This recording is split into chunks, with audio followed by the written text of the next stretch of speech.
Oh, a lot of stuff to get to. I like it. I like it. Embarrassment of riches, the show. Oh, is this? Fucking stupid show. What we got? Where do you guys want to start? I mean, justice has been served.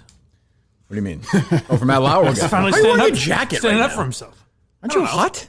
Not really. It's hot in here. Okay. Show a skin for you. All right, boy, it's fine. Are you going to take your jacket off just because Kirk made a comment? Look at those, Eric. I think we have a new Call Her Daddy host. Look at those babies right there. That's clever. Jesus. I'm a fit man. I can beg for buttermilk, those titties. Look at those I'm things. a small, slender man. They're C's, nothing to call home about. Those are solid C's, though. They're not C's. It's ridiculous. What do you mean? They're D's? B's at best. They're delicious. Those are definitely B's. not B-ups.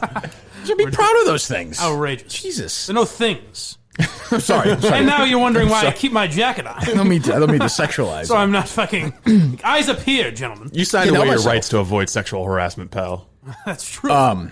Well, I mean, we have a bunch of stuff. Well, I mean, I am still remain fascinated. And again, I always preface this by saying I understand. I don't listen to the show. Mike doesn't, I don't think. Steve doesn't. You do, really? I listen to it more than you guys. I have to go do timestamps so I get bits and pieces of it. No, he's talking about Call Her Daddy. Oh. Jesus Christ. I thought you were saying you didn't go back and listen to the show. Every once in a while, you think we're all paddling in the same direction here. Put his skis ahead of something. I don't know what he did. Don't you love the idea, though, of Erica Nardini laughing her ass off about the joke you started yesterday's show with? She did like that. She liked that. Well, I think she's enjoyed the whole, not just the Mike joke. I think she enjoyed the whole show. Right. Yeah. No, she respects Mike. That's right. I think. I don't know. I'm sure she doesn't laugh at my failures or anything. By the way, very, very, very quickly, we have moved up 2 spots just in the Apple world here in the rankings in the last, between That's Rogan true. and Cole. I mean, we're making our way up to same with the old man that yells at music, but we're all in this together, I think, as we move up. Well, in the Rogan article, it was funny because they said Rogan, who is currently number 2, parentheses, behind Call Her Daddy. Of course, I guess that's true. Technically, that's true. Oh, in the comedy section, right? No, I think overall, I think they were number 1 because of the... Oh, because of Dave and the whole thing? Yeah. I mean, we'll talk about Call Her Daddy in a second, but I find both. I love the business of this stuff. Yeah. So, and we can tie that into some other element of the business I find interesting too. But you would say the biggest male and the biggest female podcasts in the world now are gone from Apple. Is that a, shot at Dan Riccio? Could be. Are people having my back on this? I'm starting to get that feeling. Yeah. I think or Minifans involved? Could be. I mean, look, yeah, it's a good question. Rogan's a smart guy. He reads. He looks at that stuff. Today so far has been the best day for the war against Apple. That's for sure. Well, for sure. I mean, Rogan's the biggest podcast in the world. Obviously, I don't think anybody doubts that. What did they pay for this? $100 million. Yeah. Less than I thought. Really? There's a Wall Street Journal story right in front of you. Yeah, the deal. Roman Farah didn't write it, did he? No. There's obviously it's a complicated contract, but $100 million is what Wall Street Journal is putting the value at. $100 million. That seems like a steal, right? Yeah, it seems pretty too. low. But and also you have to consider that he's going to see his views go down. Yeah, for sure. In the short term, at least. I just don't know. It's a great. I mean, I'm not a huge fan of it. I listen to some. I don't listen to all. I'm sure he'll drag a huge audience with him. Yeah. But boy, like we've talked about before, he doesn't generate a lot of buzz, but his numbers are fucking astronomical. I don't know. He generates quite a bit of buzz when he has a good guest on, like Elon Musk. Elon Musk takes a head off a blunt on a show. It's just weird the number of people that listen. The internet on fire. The number of people that listen that he's never trending on Twitter or there's a viral video. It's very rare. I mean, it's insanely successful. His stuff about Bernie Sanders took over the internet. Go fucking produce his show, Steve. No, I'm just saying. See, he never creates any buzz. He does. Fucking young Jamie, move over. Jesus. I don't know. Yeah, I mean, maybe. I don't know. But good for him. I mean, if I was Spotify, I'd be like, you fucking mix up these ad reads. They'll be dynamically inserting them, so he won't even be doing ad reads anymore. Oh, you don't think so? Recorded. I think so. He might do some embedded stuff, but the stories I said was that the Spotify platform was just going to break. So we got $100 million for this? Yeah. For how many years? I don't know. I don't know. Let me look at the. But he's still getting paid. But he's still getting paid separately for advertising. I would think on top of that, right? Oh, I don't know. I think we'll have to find out. This is just for the rights to the podcast. They're not. They have nothing to do with. At least it seems they have nothing to do with content. Well, that's a pretty good deal then. I mean, if it's just. I mean, if you think about that, you're just paying for the rights to the. I mean, right now he's getting no money for that. Right. Now he's getting 100, and it's not like there's a lot of. Not a lot of leverage. I mean, he could go on his own, but I mean, $100 million. But it'll be interesting to see where how much of his audience goes, because like I'm sure there are people that listen to Rogan no matter what, like they listen to every single episode. But with me, like I'm a Rogan fan, but I'll only listen if there's a guest I like. And now I don't have Spotify on my phone, so I don't know. Am I going to download an app just for Rogan? I wouldn't. Maybe not. And by the way, I'm not a huge fan of his. Others are, but I wouldn't. If Rogan left tomorrow, I wouldn't really care. I'd say I always, had a great run, but he's not for me. Yeah. Other people would, I don't know. I just feel like, that maybe it's just because it's drama, but we're sort of not in the middle of it, but we know everyone involved, or at least half of the people involved. The daddy stuff is getting way more. This is just like, Rogan's leaving for Spotify. He's goodbye. Yeah. The biggest podcast host in the world is leaving. And prior to this, he wasn't available on Spotify. Right. He didn't make it available to him. So, but he's not available now at all on Apple, right? This exclusive for Spotify. Yes, that is fucking crazy. Well, good for him. Yeah, I mean, it's. I think it'll probably start a trend in the podcast space altogether, with platforms being more competitive. I can confirm that. Really? Yes. Oh. Nice conversation with the people at Spotify earlier. I have a friend that works at Cinemax. He's just a good guy, and he's gotten in my head a little bit. Yeah, he's whispered some things in my ears. Yeah, he's interesting. He's a mountain climber. Yeah, he's a philosopher. And I might just follow him now. It's funny because I'm a Wondery guy myself. I think he's got the so am I. Fuck. I think fuck them and their fucking ass. But so good for Rogan. Whatever. Good luck for him. I mean, it's a little bit like when Stern went to Sirius in a way. But it's still free. Oh no, I know. I know. But you are leaving for a different platform, like one that's less. But maybe he. I mean, of course, the thought is you're not really paying for Rogan. You're really just paying for what Rogan will bring. Right. Now people will... Now I might download Spotify. Maybe I will, maybe I won't. So wait, do you have to have a Spotify subscription in order to listen to it? Like a paid subscription? No, it's the podcast itself is free. Yeah, so okay, that's what I thought. Yeah, you can still go to Spotify. What I'm saying is then you go to Spotify, and when you're there, you say, I didn't know this podcast existed. Right. And this one, and this one, and You'll this one. You'll pay for the ringer or something, yeah. Yeah, I guess. I don't know. So, but it'll be... What I think will be interesting to see is if it creates a... Like, podcasting is very friendly. Like, we'll have... Artie Lang or pick your person who has a podcast on and be like, hey, check this out. They're doing this.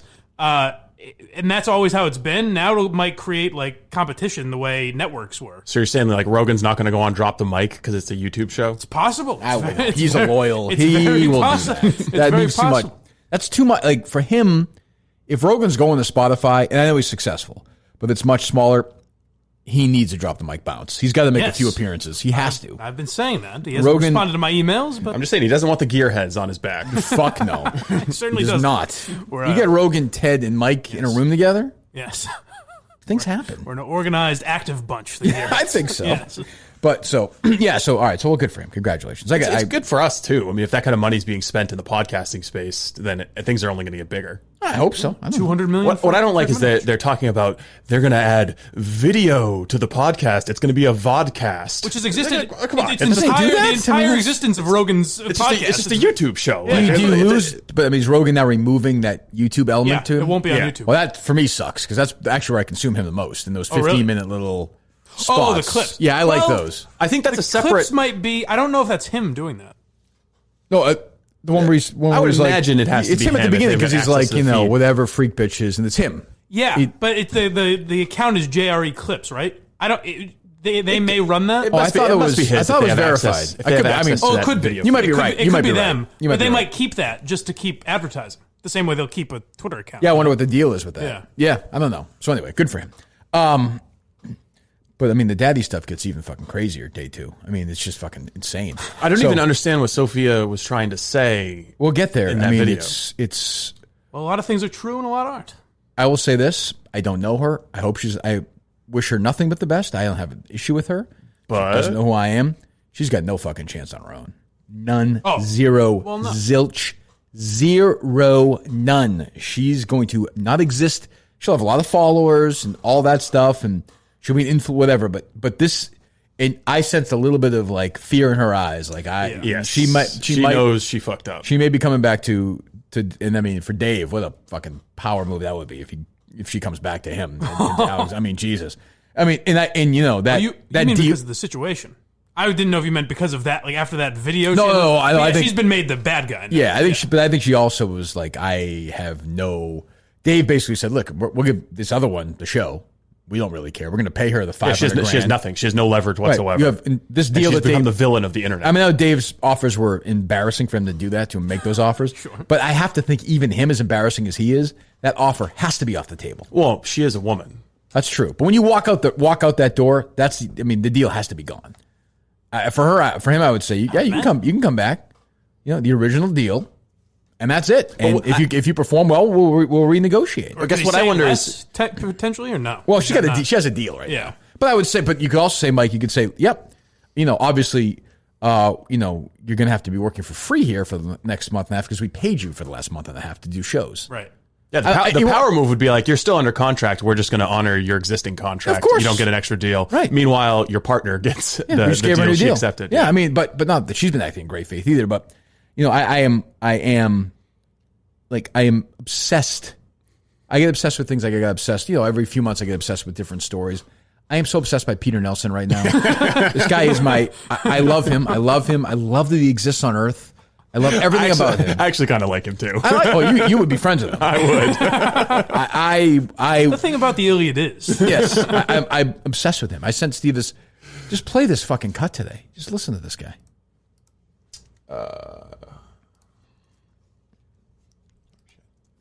You recognized a lot about the art world in the boxing world, and that there were some strong crossovers. So same thing. Thing. Why that does not sound. They're both intuitive. Completely unregulated industry.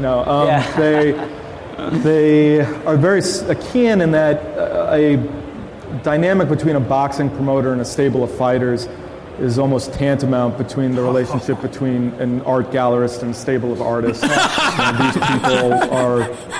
Hold on. Has anybody ever used the word? Is there anybody? Just imagine. I know, Steve, you don't have any friends in Massachusetts, but imagine you're back in Maine with your friends, right? Let's just pretend you had friends there, because I don't even think those guys in Madawaska were your friends. But we'll say those are your friends. What are their names? Casey and Aaron. Casey and Aaron, those shitheads were there in Madawaska. Imagine if you said to them, as an art gallerist once said, no man has ever said that, I don't think. I think he'd say curator. When you hear that. Yes, you're right, Steve. He doesn't say a kin, he says a keen, doesn't he?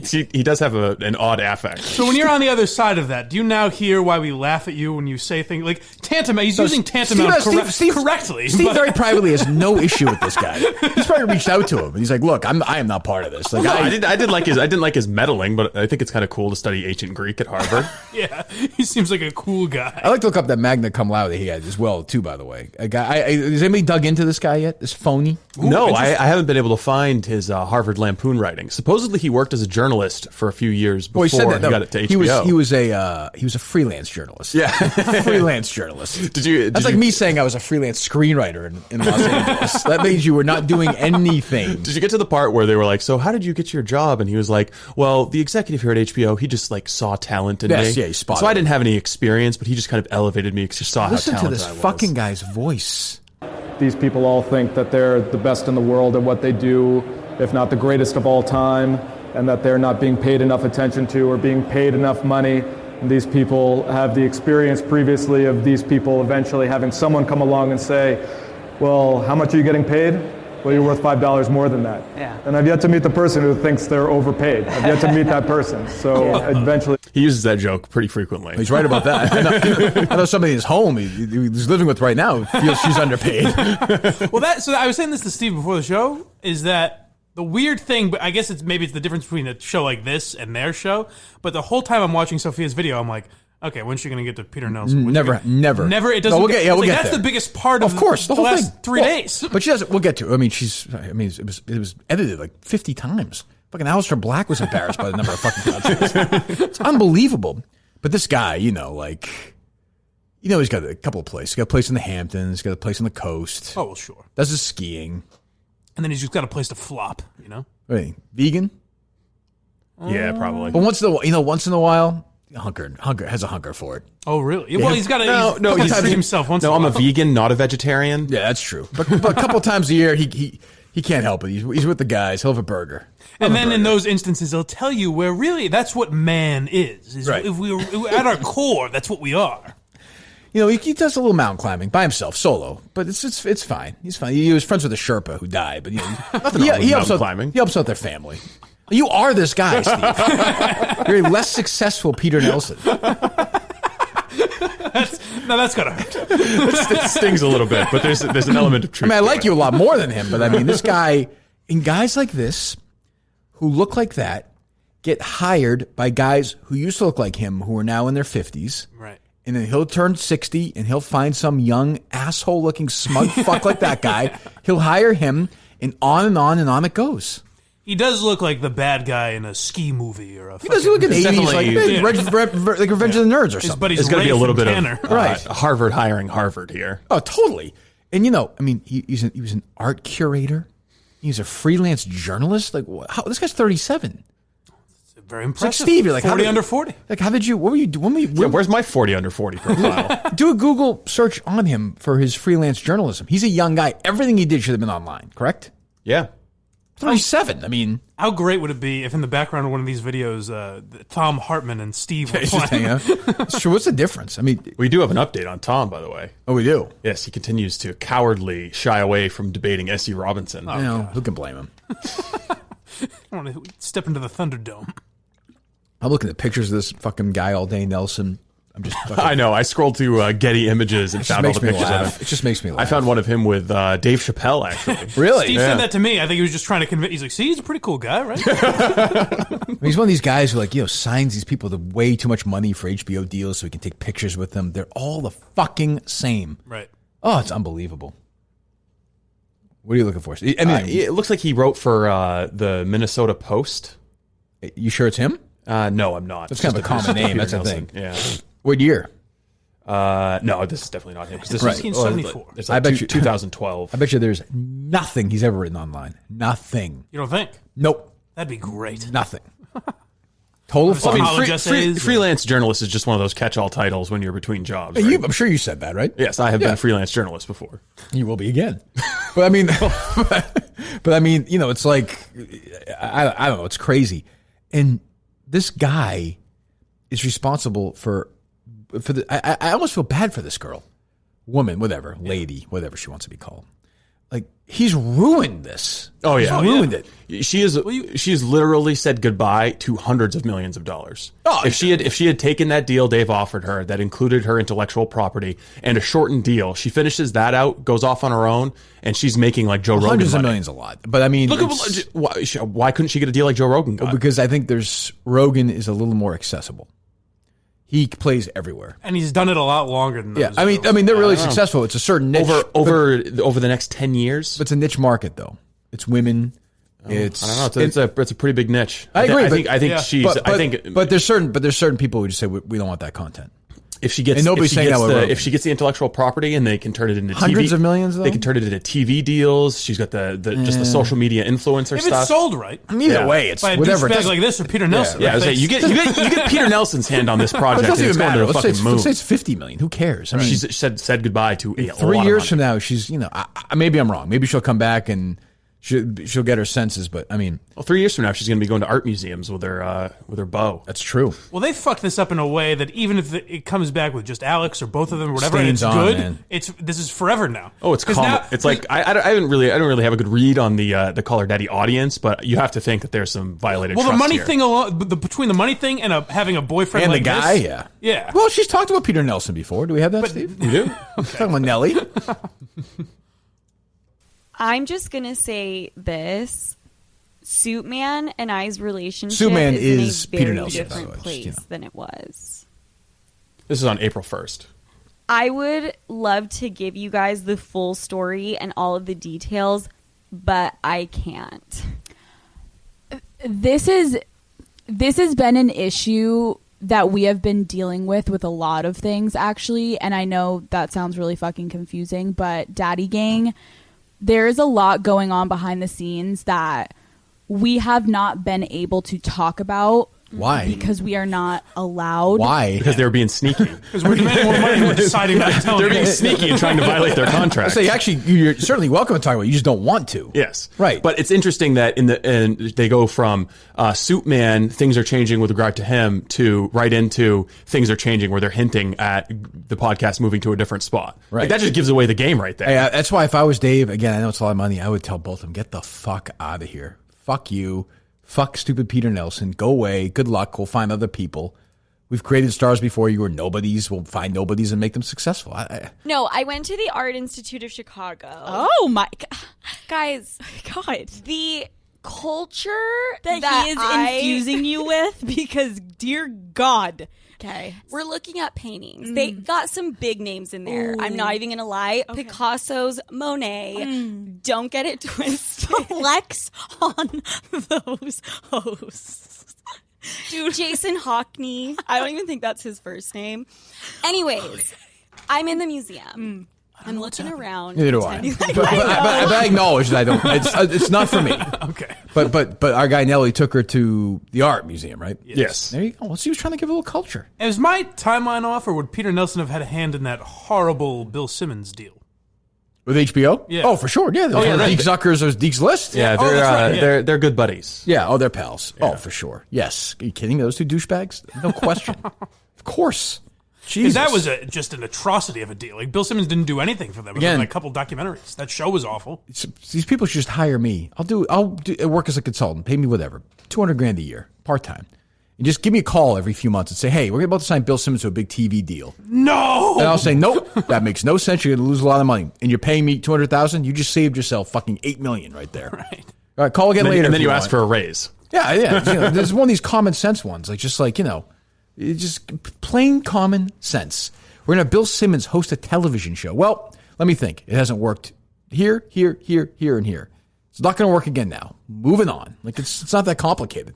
Fucking networks could, Hey, we're going to have, Jason Alexander play fucking Bob Patterson, the psychiatrist. Is that going to work? Nope, not going to work. All set. Talk to you later. I preferred him as Tony Kornheiser. Yes, I play Tony Kornheiser. You know what? Kramer, Michael Richards show. How does that sound? No, it does not sound good. Just fucking, this is easy. It's easy. Sophia called me. I would have said, Sophie's choice, choose Barstool. That's what I would say. Be smart. Look at the big picture. Big picture. Have you ever seen someone in media fuck up their career trajectory this badly? Like that? It's I'm just... sure it's happened. Just remarkable Sad self-destruction. Sad Sophie. Sad Sophie, as President Trump would say. Not good. But, so... Could have been a big star. Now she's a loser. So tonight I was talking to Barstool people about other potential projects for your lovely host here. And it was Barstool people again, by the way. I'm not talking to anybody else, as far as anybody knows. And this person says, this Sophia Franklin, that's her name, right? Yes. Just told her story on Instagram. I thought, well, I got to listen to this. So I hang up, we're done talking, and I put it on, and I don't know what I don't even understand. How long is it? It's about 2 minutes. 2 minutes. This is her chance. This is her 2 minutes, and this is her chance to say, "Hey, listen." Dave told his side. Erica told her side. Everyone's saying this. Everyone's saying that. Here is my version of the truth. Right. Her Barnes & Noble moment. Her CVS moment. Well, you can say what you want about me. Plenty of people said bad things. I fucking just said, this is the situation. And I said, look, I'm sure I handled some things wrong. Some things they handled wrong. Here it is. I want out, and here's why. If she laid that out, I'd say, well, tip of the old cap. All right. Good luck with everything. Well, what the fuck I care? Would have been a power move to have Peter Nelson just kind of sitting in the back in a big Or have upholstered him chair. explain it. Well, I have a feeling he was there. Oh yeah, of course. I had a feeling he Directing? was there. Yeah.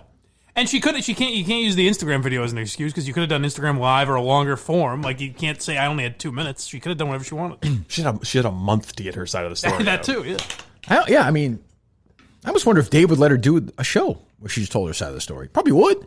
Well, I would think whenever they come back, they... No, but even now. Yeah. Why not? They get huge numbers. It's their thing. Yeah, as long as she reads the ad copy. Right. He's never been against views. No. By the way, that's the other thing. I know Erica mentioned her show. Boy, they have fucked over the advertisers, too. If I'm an advertiser for them, I'd be like, fuck off. Yeah, well, you can't say goodbye to that many numbers. Well, yeah, but those, I'm telling you, those numbers aren't good. Loyalty means something. Yeah. It does. So, all right, so here it is. Here's a couple of minutes of Sophie here. Okay.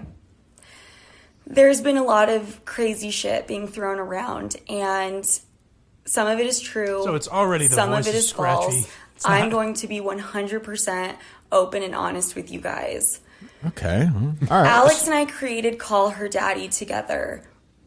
March of 2018, we created it. There's a lot of edits going on, too. And part of that's at that because of time, we were best the media friends, that she uploaded it roommates, to. On Instagram, was that why? Yeah. arguably like sisters. Like that? Daddy gang, you've been there from the beginning.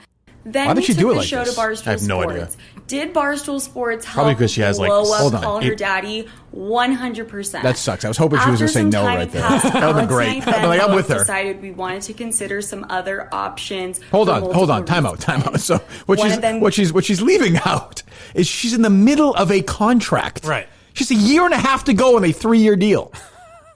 A 3-year deal. She's a year the time to stop You working. don't, well, not only that, you don't explore you have an existing contract. What is she saying? Does she know? Listen, Like what? That'd make me saying right now, just looking around. hey, look, X reached out to me. And there was, and I like the person who runs the station. And he asked me not to say who it is. Around the Super I told this, right? Yeah. Around the Super Bowl, a really prominent Boston radio station reached out to me. Mm-hmm. And they said, whatever show you want, we love you. You can do anything you want. And, at this point, Murchison wasn't really vanquished. He had been, the November thing was still, and I said, well, I mean, A, I don't want to go back to radio. B, I'm at Barstool. I have a contract. I like these guys. And by the way, if I went to Erica and Dave and said, listen, I love you guys. You guys have been awesome to me. I just miss radio. I love it. I love Boston. Programming directors. Yeah, well, I just miss the day in, day out being in Boston thing. They would probably say, all right, no hard feelings. But I would never do that because A, I don't want to go back, and B, I like it. But she could, there's a way to do it, is my point. Well, she could have just been more open about it. Well, she might have gotten a no, but it would be better than this. They went the sneaky route. Well, they didn't get it, but they didn't get a no. They got a fucking great, three great offers. Right. I'm not going to sit here and fucking, schlub for Dave, but I mean, I don't respect him as much as I did before this, but in some ways I respect him more in some weird ways because he's trying to do the best for the company. But I listen to this. If I'm Dave, I am fucking just like, what am I doing here? Being for the benefit of the daddy gang, believe it or not. That's all they care about, really, is the daddy And gang. do we regret the way we went about it? Absolutely.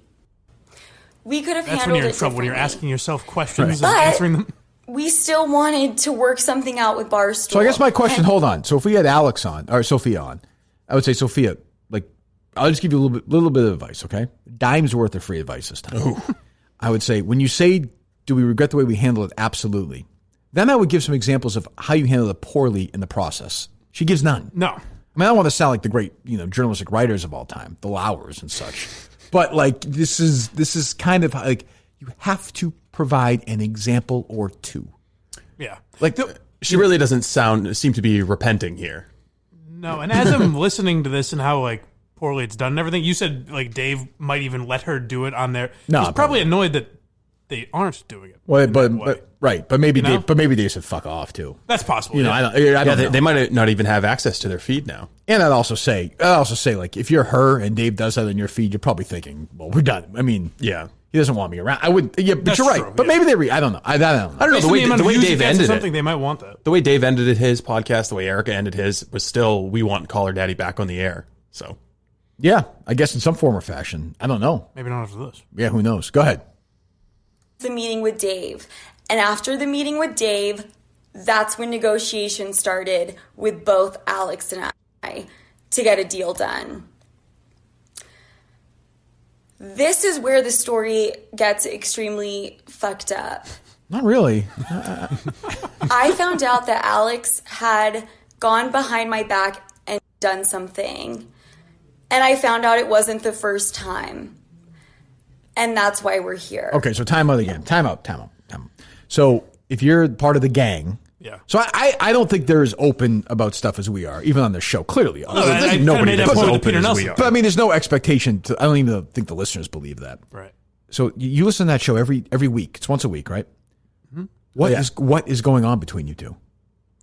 What fucked up thing? What? Well, I think she went and I think what she's referring to is Alex went and asked for a pay raise. I know, but the point is we're all speculating. Why did you just say it? So that's why Dave was very smart, and this video is very dumb. Stupid. Because Dave did it to all their listeners. He started by saying, "Hey, you might be listening to this thing, and who the fuck is this guy talking?" He told everyone that listened to that podcast, got an update saying, "Hey, this is what's going on with the daddy." No, that's right. But I'm saying, she's Isn't it amazing that something crazy happened? Yeah, it's almost like she taped it 2 weeks ago, right? But what I don't get is, so I know obviously that's what she's referring to, but why doesn't she just say that? Like, what's the? Well, there's this whole thing about being coy, and she probably But thinks why? by not It's getting over. into I'll it tell too you much, why. she's trying to protect the relationship. But it's over. In Peter Nelson's world, there are people that won't know what's going on, and she can just fool them. Like, her listeners are just fucking idiots that listen to the podcast. But if I'm Peter Nelson, though, in the way he thinks, even I'd say, boy, you can make her look bad. You could say, I worked hard. that's We're in this true. together. And she went behind my back and asked Dave for more money. Well, That's true. Even if it's bullshit, so what? I mean, I don't think she wants to elaborate on the sin committed against then her. why because do it's the not really video that at great. all? Right. But maybe she's thinking they might still do the podcast together for a year and a half. She's probably also thinking that if she just leaves it vague, the listeners, her fans, will think it's something more sinister than it really That was. show, if they come back, And just don't address it. I mean, That'd be great. It'd be so good. but if I'm listening to that show now, it's like we always talk about, like, they hate each other. Right. This is not going to be repaired. And they No can't way. do that. They can't do that kind of a show. No, what do you mean? Like the kind of show you and Jerry did. I would think if you were mad at each other, you could still do that. You could. Of course, we were mad at maybe each other not all the time. Right, But but Jerry and I I'm also- saying like this: if you really hated each put it other, this or way, you and Dino did a show. If Jerry and I had some contracts in place, we had a year and a half to go. Yeah. And by the way, I had contracts and he had contracts now and ask for raises and, he didn't have a problem with that, but I would tell him. Right. I'd say, just so you know, like I told him, I was like, I think I should make more money than you do. right, And he's like, well, he didn't care. He's like, you're fucking crazy, whatever. But if we had the same deals, right? Mm-hmm. And we operated in faith that we were sort of a team and we were going to negotiate deals together. Yeah. And Jerry went behind my back and asked for a raise, or I went behind his back, the other one would be pissed, and they'd be rightfully so. Oh no, but my point is, if you did I- a giggle fest for 45 no. minutes, But my other point is, like if Jerry did that or I did that on March 14th, the show March 15th would be all about that. right? I would start the show. More me maybe. I would start the show by saying, "You fucking did this to me." Right. Like, what? Are you out of your fucking mind? That's what I'm saying is that they can't do now like blowjobs and does ass that- eating. Like, actually, I think they can. I don't actually know. think That's just so weird. But- Well, it depends on how good they are at gotta remember- blocking it away in a corner of their brain, setting it aside. You gotta remember, most of it's fucking scripted and edited and fucking produced and. Oh, they can accomplish. They can put a podcast together. What I'm saying is, how could you ever listen to that and not be thinking the whole time, what are they doing? I know, but I also wonder and- sometimes if our listeners are just different. Sometimes I wonder. Because we put a Well, different there's expectation. no question Well, about no, that. but I mean, we just put a different expectation. They have not pretended that everything's in play. Everything's in play in terms of putting fucking 6 dicks in your ass or something. Sure. But I mean, they always it's- play this coy game, like Yeah. they can't tell you. Right. They just made up a complete bullshit lie. But to their their listeners. entire existence is the House of Cards is gone. Like there's the idea that they run men and that this. That's and what I'm that. saying. Is there's no more pretend. You can't listen to this podcast anymore and think these are the girls we thought they were a month ago. I wouldn't or think so. 2 months ago. All right, let me hear some more from her. No, yeah, I wouldn't think so. I trusted Alex. I feel betrayed. But ultimately, she was my best friend, and that doesn't change overnight. And Tough I'm shots. willing to call her daddy. I really am. Oh, that's I nice. just can't do it under the circumstances that she wants. I'm willing to do the I Kirk can't Minahan do it. show. Are you? Wow, That's nice she's of you to say that. demanding that she controls the show. I don't want to be like her employee. We are partners. We've always been that way. We've always been 50-50. And so it's putting me in like an extremely tough position. I mean, I gotta say, like, I'm just So- if I'm Dave at this, I'm just fucking done with. I said this, I'm just done with both of them. Yeah. Very successful, lots of money. We'll make money with other people. Maybe a little bit less. Leave. I think you could keep Alex around. Leave. Why? You Just because she still has a huge following. So and what? It's money. So what? It's Don't not you- gonna don't be you the think, same. like, Dave's Damage position is- on the loyalty- brand is damaged. He tried. Goodbye. See the bricks hit them. Well. We're done. We're fucking done here. We'll make other people stars. We made plenty of people stars. Hey, we're just trying to scrape by during coronavirus. That's true. Few extra bucks. And I get that. I do get that. But it's just like we're good. There's just too much fucking drama. I don't need it. It doesn't. Do you hang on to the IP just as like Yes. retribution? Yeah, to fuck them over. Yes, you have to. Yeah. And maybe you just have 2 new people on call the show, and maybe it's 30% is successful, and they have a good, reasonable contract, and you make a nice amount of money off it. Well, I mean, I It think won't be as good, but so what? what Erica said about Barstool being this huge marketing and publicity machine is true. I mean, they could just find 2 women and give them a mandate. It wouldn't to be. talk about Would not sex. be successful. No, it would not be. The No. imitation never is. Never but, is. But they could still. I mean, it would be more successful than 99% of podcasts. So I just said it would be. It would be if it's 30%, 20%. It's a fucking hit. Also, you could find 2 women that potentially do that better. Like Yeah, but Barstool it could wouldn't- promote a podcast with 2 women but that the might be pro- better. but I the- think Casey and Ellie are more, from what I've heard, I know, more but talented. if they than did them. this, it would seem really Like just not. Maybe, but they struck. you they can't struck rip off. when you strike that sort of cultural nerve. In that we never. In the not if repeat they is did the never, exact same show, but just I'm saying a show where wouldn't be as it's successful. No way. No, it just wouldn't. The level of energy that they have. By the way, that show would be better. The one with Casey and Ellie. I guess that's where I think they're more talented. Oh, no question. But it wouldn't. But they tricked on something to their credit, and they sort of ran with it. Now it turns out to be totally phony. But so what? I mean, it's fucking pro wrestling for them. Yeah. And good for. I mean, and you know what? They will wind up together at some point someday. They call her daddy reunion tour. They have to. I mean, they're going to need each other. Yeah, Right. that's true. Or maybe this girl. I don't know. Everyone tells me that the other girl's the real talent she of the doesn't show. know. So we'll find out. I hope she's. At the same time, if she stays, then great, and I wish them well. But yeah, geez, what a fucking mess for Dave and Eric and all of them. God, who knows? That'll be interesting to see how they. I feel bad for Erica because she's been having to deal with this for a month now. What's that? The call her daddy situation. Oh, I think Like, it's a did mic you- thing. Yeah, No, trying to get him a new deal. did you see the? You should pull that mic now. I might. Go I on, have I to. fucking new. Go in right now. Call Eric.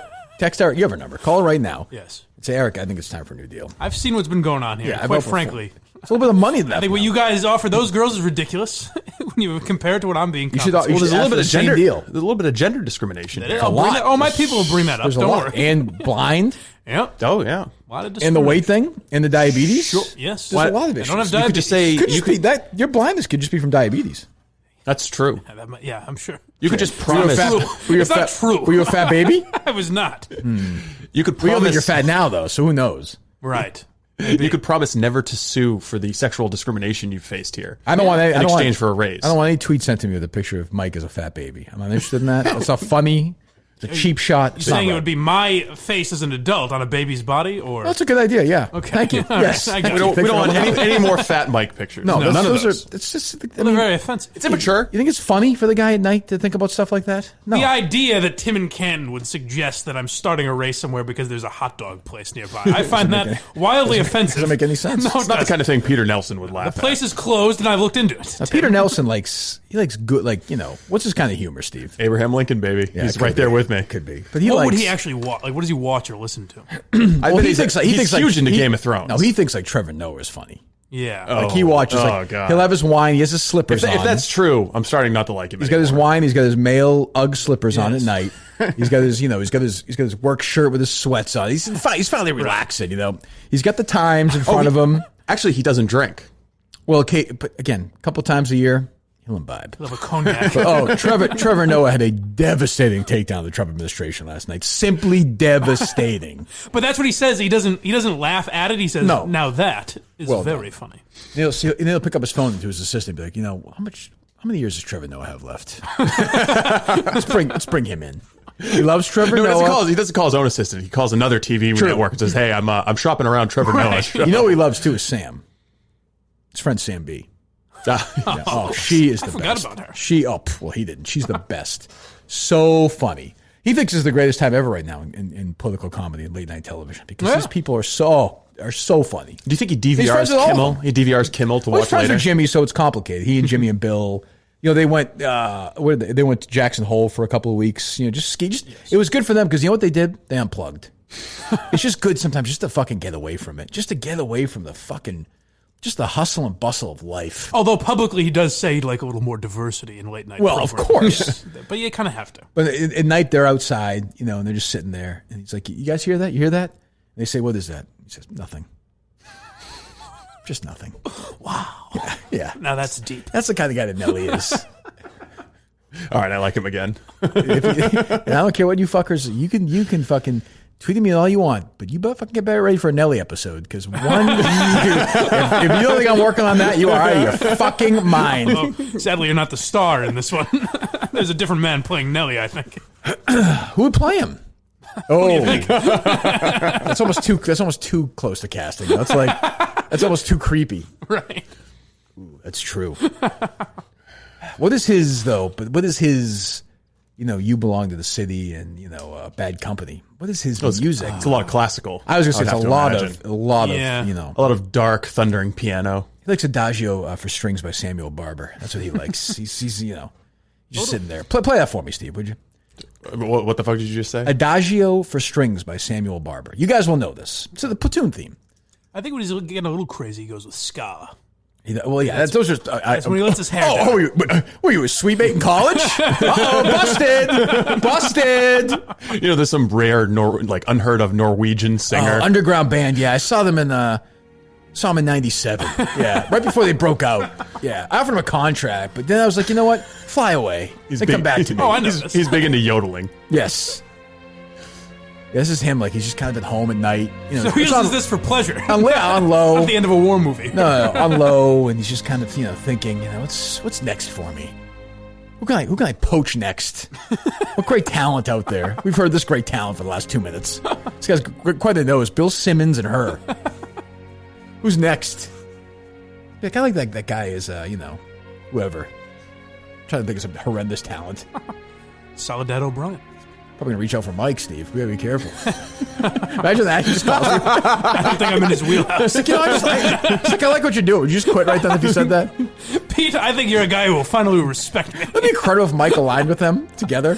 So he was like, Nelson offered him like $500,000. She's like, I got a new partner. And I would try to be diplomatic. I'd be like, guys, you've done a lot for me, but I know you're going to make fun of me, but this guy, Peter Nelson, he's good. Really, yeah, you guys he's actually like, I know we made fun of him. I get why you make fun of him, but he actually knows his talent. He'd sit with you, he'd be like, tell me what, so you're really like a great comedy guy. Like, I love listening to you talk about comedy. He's that kind of guy.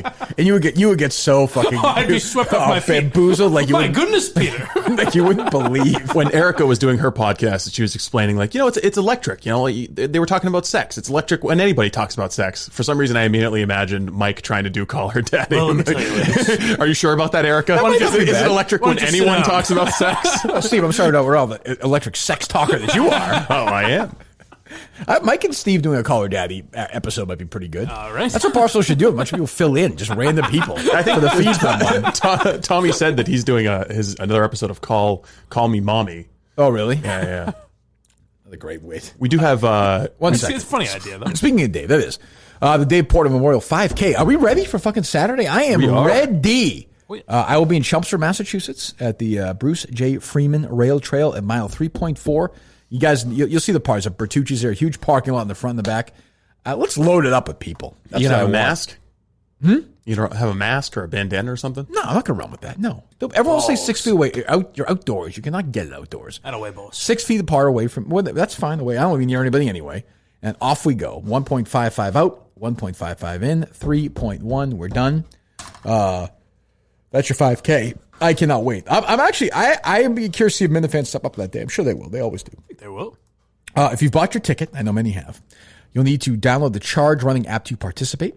Charge Running is partnered with us so that all the runners can compete wherever they run the race and hear the same broadcast. If you've had trouble getting motivated to run in the past, then the Charge Running app can help you out. Like a certified running coach will guide you and other runners through a live workout, training tips, and keep you motivated with a playlist of the best workout songs.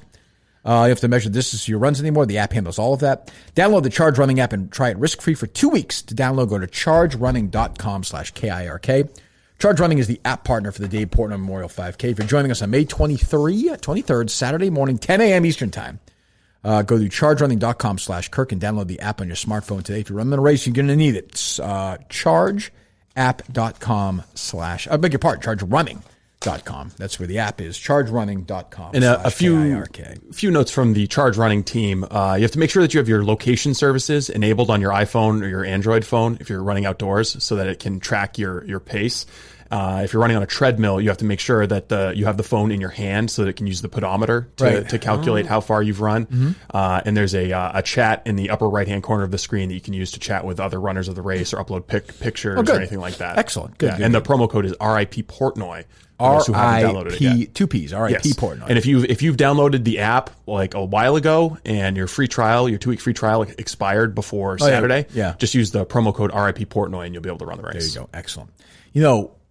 I love when I'll go to YouTube once in a while and see a deleted scene from a movie that I loved. And you never see it. Like I've seen the couple from Goodfellas or Heat. Well, I have. What? Okay. What the fuck you're laughing at, Steve? Jesus. Can I tell a fucking story? I saw from Heat the other day. I'd never seen. So I watched it. It was great. Okay. But occasionally in comedy, this happens as well. I'm sure you know that, Mike, from movies or whatever. Of course. Turns out Fitzy wasn't done. Oh, no. Some stuff didn't quite make it. Oh, no. And you know what happened? This happens all the time. I love when this happens. His partner, he broke character. He had to laugh at all these jokes from Fitzy. Oh, God. See, the thing is, when a guy like Fitzy, that genius is in play, you just leave the cameras rolling. Well, I think there's a lot of that with him. There's a lot of Robin Williams there, hopefully. Wait, so I don't know. I'm very curious. I'm saying, Steve, I'm saying I hope this great motion picture success for him in the future. Sure. Okay. What? That's what I meant. Jesus, Steve. God. What were you saying, Mike? I'm curious. I don't know what this is. I'm very curious. Well, you're about to find out. Can't wait. Next time some dude says, "Welcome to the new normal," I'm going to punch him right in the pork sword. Next time someone says, "Welcome to the new normal," I'm going to punch him right in the ham javelin. I'm going to punch him right in the bro hose. Come on. Punch him right in the hairy goalpost. I'm going to punch him right in the pink snuffleupagus. Punch him right in the old one eye. I mean, how are you laughing at this? I'm going to punch him right in the old scroto baggins. I'm going to punch him right in the guy rope. Why would they try this many? Well, next time someone says, "Welcome to the new normal," I'm going to punch him right in the tinkle stick. Now, hold on, Steve. How much more do we have? There's only about 8 minutes left. How much do we have left? Just a few seconds. All right. So a more cynical person than I would suggest that maybe that's even fake. They would say, no, you don't say. I could be wrong. I probably am wrong. But a cynical bastard would say, Yeah, not right. I. No, I think that's a legitimate, You don't think they try every joke 75 times? What was it? Ham Stick? Was that the original? Yeah, Ham Stick is what I think they went with. Why was that the winner? Why wasn't it? What was it? I'll say these are all better than Hamstick. They are? They're not Want to go over them good, again? but- Hairy goalposts? Okay, not all. One of them was literally like... Some of them were better than One of them was Hamstick. literally like Rod or something. Pink Snuffleupagus? What was the Frodo Baggins? What is it? Scroto Baggins? What That's was the actually first- funny. I enjoyed Pork Sword. That got That's what I me. mean. Like, I love it. They're like, you know what? We got to give these people a little more. Unbelievable. People didn't have enough after the first. The thing is, he'll post original volume. that on YouTube and Facebook and get like 30,000 So I looked at views some of on the it. comments. Some of the comments, a few of them were like, and they weren't just our people. Like, because I went to the YouTube one, and they were like, "Oh, best line was like Zoom or something, or like the best." And I clicked on them. I was like, "This person follow us?" And they didn't. These are like legitimate fans. Now, who do you think that is? We talked about this the other day. I don't know. What's the picture of that man? I picture like a. I don't mean to be. I picture like a 56-year-old blue collar guy who just likes jokes about the. One of the guys was like, yeah, Yo Soy Fiesta was hilarious, bro, or something. I'm like, well, What was it? Yo Soy. fuck off or something. Go fuck yourself. Yeah, they're like, yeah, fuck Gronk. Like that. That's the person. Like that dummy who I used to have to talk to on the phone for my job. That crowd. Not my crowd, not my intelligent crowd. No, and you guys, I was a little disappointed when you said we were going to record tonight because I'm missing out on some primo television. What's on tonight? The big broadcast. The Oh, the EI simulcast one? on EI, yeah. Jesus, that is sad. EI broadcast the NASCAR race this weekend. They did. That's unbelievable. That's going to be interesting. Who the fuck? NASCAR on the radio. I mean, I could listen. It doesn't make any sense, but if you live in Alabama, okay. Like they actually care about that. As crazy as it is. Yeah, I can't imagine the's a single WEI listener who's been missing I don't think NASCAR. there's a single EI listener, period. But if you're driving around your car right now, I know there's nothing going on, but holy fuck, can you talk? I guess that's the argument. Is Well, that you it's just can't talk literally for an the hour? only sporting event happening. Yeah, but nobody would listen to that. Would it be cheaper? I don't know how much. Yeah, that for would sure, cost. it's cheaper. That's Well, why. I don't know if the rights for that are cheaper than having somebody on paying a part timer $20 for an hour. Yeah, that's a tough one. Yeah. The rights I are still don't almost understand why they can't just syndicate some show like nothing. on They do some of that. on the West Coast. I'm sure that they've got people who are like actually drive time talents that they could just. What they should do, put- I want to tell them how to do this, but what they should be doing now is some producer should be putting together essentially the Barstool documentary of EEI and just find the fucking day after the Red Sox won the World Series in 04 and just play that all day on a Saturday. Or play the day that fucking whatever, some crazy thing happened in Boston sports history in the last 25 years. That's an interesting idea. I like Easy. that. Just Yeah. say, Larry Bird retired. We're going to do, here's that day. Here's what it seemed like. Aaron Hernandez, Yeah, Aaron Hernandez. Boston Marathon bombing. Yeah, anything. Here it is. That seems very easy to me. You have those things. And you might think who would listen to that. Like, I go back and listen to Stern. Like, I've listened to Stern on 9/11 before. Like, little shit like that of where course. something historic happened. If you did a day, and look, you don't have to even include me. I get it. But if you did the most, the most contentious interviews in WEI history, and you did, 10 hours of that. How many of those are there that weren't involving you? Not many, but I mean, if Jerry, right? You were Jerry, but Jerry has a pretty good relationship with them. But if you're driving around, even if you're like an old big show argument with some writer about something, you'd listen to it over a NASCAR race, sure, and it costs you nothing. Yeah, I guess I don't even get it. Thought of that. And by the way, and then you hear Glenn, you're like, oh, that was good. Oh, he's on the radio now. Like it's not that. But I mean, but it's promotional. It doesn't. That might be the problem. Is they'd hear something from 1998 and go, "Why the hell are these guys still here?" That's true too. But I mean, I don't know. I mean, I mean, you also got to wonder how good is their archive even? Like, how long do they save all that stuff for? It's pretty good. Yeah. That's my full shows like that though. That I don't know. Well, I know they have going back 5-6 years. I know they have full shows from with us from certain or had. I have no idea. I don't know. So that was some. Speaking of which. I saw this guy tweet out, we'll start with Steve, then we'll go with Mike, then me. Okay. This guy, Cameo, asked the three of us the same question. Oh, yeah. How are babies born? So first up, Steve Robinson. All right, Ryan in Indiana would like me to tell his son how babies are made. It's been a while since I was in sexual education class, but I can give that a try. So, baby Ryan, what happens is when two people fall in love, they both get down on their knees and they pray to our Lord and Savior Jesus Christ and ask for permission to get into a relationship. And then they ask the parents of the bride if that's okay. And if the dowry is sufficient payment to the groom, then they get married. And after they're married, they consummate that relationship by having a special Jesus hug. And when they're done having a special Jesus hug, about 9 months later, the woman will give birth to a child. And that, Ryan from Indiana's son, is how babies are made. That's very nice, Steve. Do you believe that? I do. I certainly do, although I went a different route. Okay. Let me hear Mike's. How long was yours, Steve? All right. Mine was a minute. Oh, I tried to. I don't think I had many that were longer. Like I tried to go like 30, 40 seconds. Yeah, this is I think a preview of what Mike would sound like doing Call Her Daddy. Oh, really? Yeah, how long is this? All right. Minute and a half. That gives you bang for the buck, man. Jeez. Kid, your dad, Ryan, wants me to explain to you how babies are made. And to put it simply, when a man loves a woman, the man gets a stiff cock, real nice and hard, typically drunk, I would imagine. I don't know in your father's case, but often that's how this starts, is a night of debauchery. And maybe your mom wore something nice. Maybe he saw a different woman that really got his goat. It really revs his motor. And maybe that's what got him off. But what's important to keep in mind is a stiff cock is needed. We heard your inserted into your mother's vagina. Bi-curious. That's true. And then he thrusts anywhere between 1 and 10,000 times. Some guys are a little more gifted. They last, It's a lot of I hear fucking. upwards of some men have reached 8-9 minutes before splattering their goo. Oh, he's showing this kid these And days. the goal I've got a for baby chalkboard I'm making drawing. is to get it inside of the vagina. That's true. My goal has always been to splatter it on their stomachs. Right. But to each their own. And, Stomachs plural? then You got 9 months threesome? later, some look at shit you. happens There's inside fucking the girls body, with and you multiple gotta stomachs. Mr. Bentley College.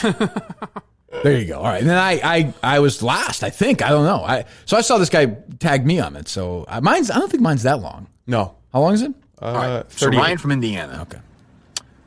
This is how babies are made. I've been asked to explain. It's very simple. Okay. It's scientific.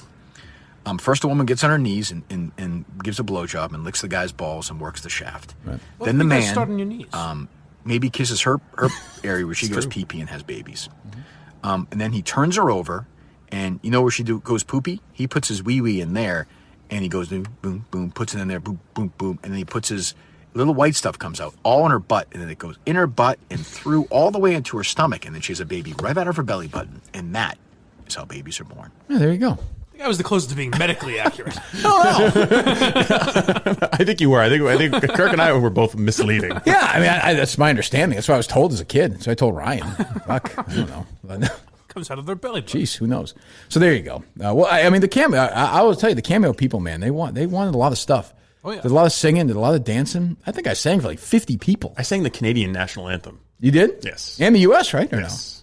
No? How did you guys handle when someone would say, like, hey, say this inside joke to my friend? I would say, this is really stupid, but I'll do it because you're paying $50 from Okay. Hancock's family. And I would read the dumb thing for 30 seconds. Yeah.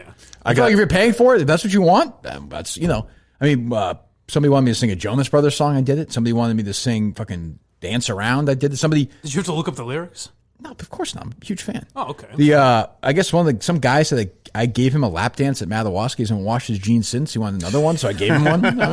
It's for the guy's family. I also twerked for little baby Hancock. And I was told today by sources that that Hancock's little baby, little Mancock, it's like $70 a fucking thing for this formula. A shot out of the hospital. Yeah, no kidding. Kids probably embezzling all the money anyways to This is spend on hookers and blow. It's unbelievable. But yeah, so hopefully he's doing well. Hopefully we get to talk to him here at some point in the future. What else we got? We've got a Tom Hartman prank call. We've got the video of Tom Brady touting coronavirus cure.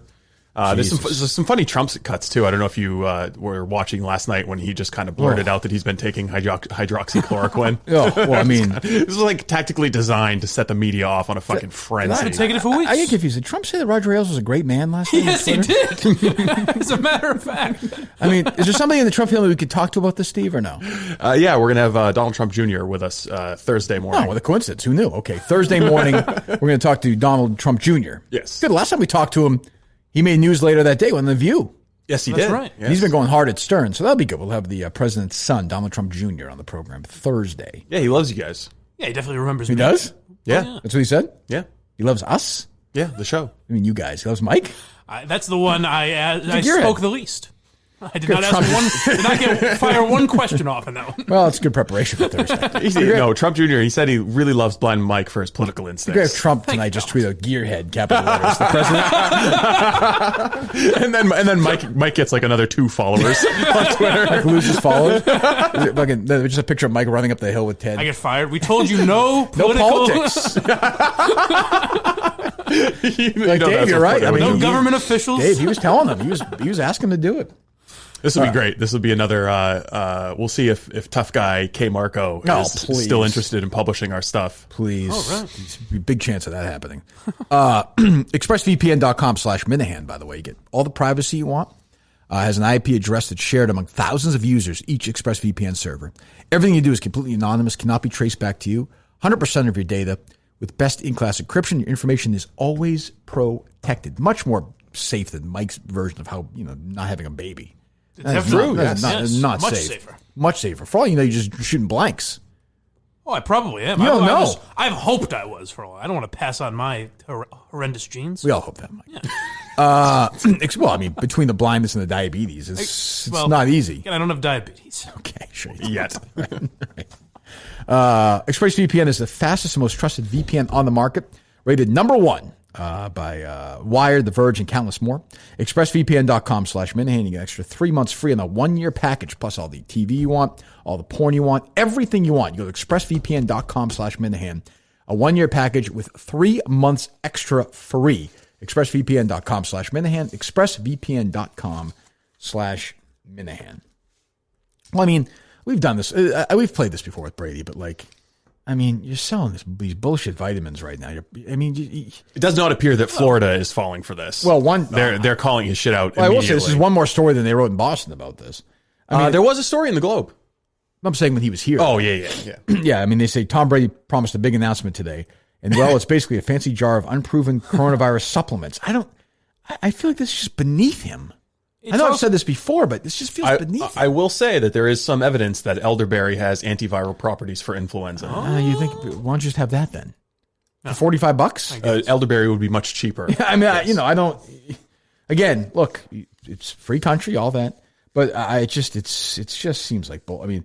It's scammy in a time of coronavirus. If you want to sell, immune supplements at any other time, that's fine. There's huge vitamins are like $1 billion industry. Why? Money. Even if He's got all the money in the world. Even if it's a close call, it's weird that people don't just say, "Well, Alex Guerrero. Look what Alex Guerrero was doing in his past. Now they're trying to do it again." No one has that. Nobody even knows that. Yeah. Nobody wants to know that because Brady was Great, really, really good at throwing a ball. You think Brady would want to protect his reputation more? Like, dude, why don't you do just sell T-shirts? He thinks sell this some is fucking no. Sell He's some become the football weirdest cleats. fucking guy. He thinks this is his reputation. He's gotten to the point now. He's so famous that nobody gives him any shit. And Guerrero I believe Guerrero's brainwashed him. Like Brady just believes that he's a believer. Yeah. He's fucking completely snapped. He thinks his reputation is because of stuff like this. Well, he thinks his performances too. Right. And he's probably right to some degree with Guerrero. I don't doubt that. But this is just... And certainly, a strong immune system is important for all of us. So I'm really proud to announce this amazing new product from TB12 that will provide you guys exactly what you need to stay healthy, strong, and resilient for whatever comes your way. Check this out. You are going to love it. And like in all their marketing, they're basically just stopping short of saying this is going to prevent stop you from getting coronavirus. I mean, I'll just say, but with Alex is, this is a guy who told you he could cure cancer. He told you he could cure all these diseases. And they told you they could cure concussions. They got rid of that stupid water 10 years ago. And now they're telling you they can cure fucking coronavirus, basically. I mean, give me a fucking break. I would trust Trump's medical recommendations over Alex Guerrero. About the same, honestly. I'm surprised Guerrero's on the fucking task force at this point. I would think even there's a weird thing with Brady where I would think even the super fit, maybe not Fitzy, but that ilk of people would admit Brady's never been relatable. At least not for the last 10 years or so. Where you listen to him talking. Yeah, no, he's never been relatable. Like Tony Romo is more relatable than Brady. Like Brady's the biggest figure to ever play in this town, obviously, so people love him, but for sure. He's not a relatable figure at all. No, but he also is not. But I think to his credit, he's never really claimed to be that either. Like he does the Tom versus Time, and he travels and he goes in famous circles. He's married to a supermodel. I don't think he's ever tried to pass off his blue collar. I guess not. I mean, I don't know. He goes to the Derby with the boys and that kind of stuff. But he goes on a private jet and he doesn't. The old stories about Larry Bird would literally mow his own lawn and people would stand there and watch him in Brooklyn. Oh yeah, he's never tried to be that guy. Yeah, Tom Brady's a big Peter Nelson guy. Yeah, I think I could see Tom Brady. That's a good way to say it. I could see Peter Nelson being friends with Tom Brady. I could see Peter Nelson. Steve Robinson would be sitting at the same lunch table in high school. It's true, though. I could see Peter Nelson. A, Brady's the kind of guy who will believe Peter Nelson's bullshit. And B, Brady's so famous that Peter Nelson would sign Brady to host a talk show, which would be horrendous, but he wouldn't care. He'd be like, "Oh, it'd be great, just great to have him, have him around." Yeah, to have the Brady name attached to Peter Nelson doing the regime, Yeah. I could see Peter Nelson doing the entire TB12 regimen. Oh, totally. Totally, absolutely. He just ordered a 12-month supply of these elderberry pills. Geez, just embarrassing. Did you see that the guy who was involved in that big Tiger Woods book is doing one on Jeff the Benedict. Patriots? Yeah, well, I had on my old podcast. Yeah, I remember that. It was great. He wrote the book with Armin Contain, a great Tiger Woods book, and he had 2 years worth of access to the Patriots. Did you see this? Really? Belichick, Brady, Kraft. All the players, all the coaches, 2-year deals. A ton of legal documents. And this fucking Tiger book he wrote was one of the 10 best sports biographies I've ever read. It's fucking great. I'm surprised. Are you not surprised Belichick would allow that? I'm stunned. That doesn't make any sense to me, really. Yeah. But I'm complete. Now, how much access Belichick? Who knows? But he said he had access to legal documents, which I thought was interesting. Yeah. So I mean, maybe it's super pro Patriots. I don't know. The guy was, I would actually want to have him on. You want to reach out and tell him because I think I remember he's from Boston. I had him on. Just be curious about that. Let's see if we can get him on this week, for 10 minutes or something. Because if this book is good, that'll be good. Massive, way better than the Jordan documentary or anything like that. Way If it's real, yeah, we'll see. But yeah, Jeff Benedict, his name. He was great with me. You see in the book, I can't recommend that Tiger book enough. It's that came out in 2018, I think. It's great. Awesome. That would be great. Just because I'm a Belichick guy more than Brady. It'd be great to find out that whole rivalry because it's just been denied for so long that it doesn't really exist. That they have this. Yeah, I mean it's obviously polite relationship. Yeah, and do I think they hate each other's guts? No. Do I think that when you work together for 20 years?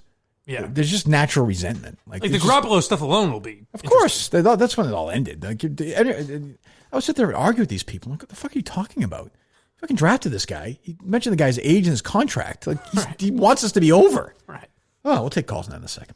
So, so yeah, that's interesting. And Brady, I think Brady is a nice guy. I know I give him a lot of shit sometimes, but I actually think he's a nice guy underneath it all. Just a little bit of a dummy. He doesn't seem like a bad guy. He's fucking brainwashed. He's a fucking Scientologist essentially with this. I think he actually. I don't think he thinks he's scamming people. No. He just kind of has that vacant look in his eyes. The marketing people told me to do this video. I will read this script. He believes in Alex, and he believes in it. It's sad. And I've said before, I'll stand by it. Brady's post-playing career is going to be bad.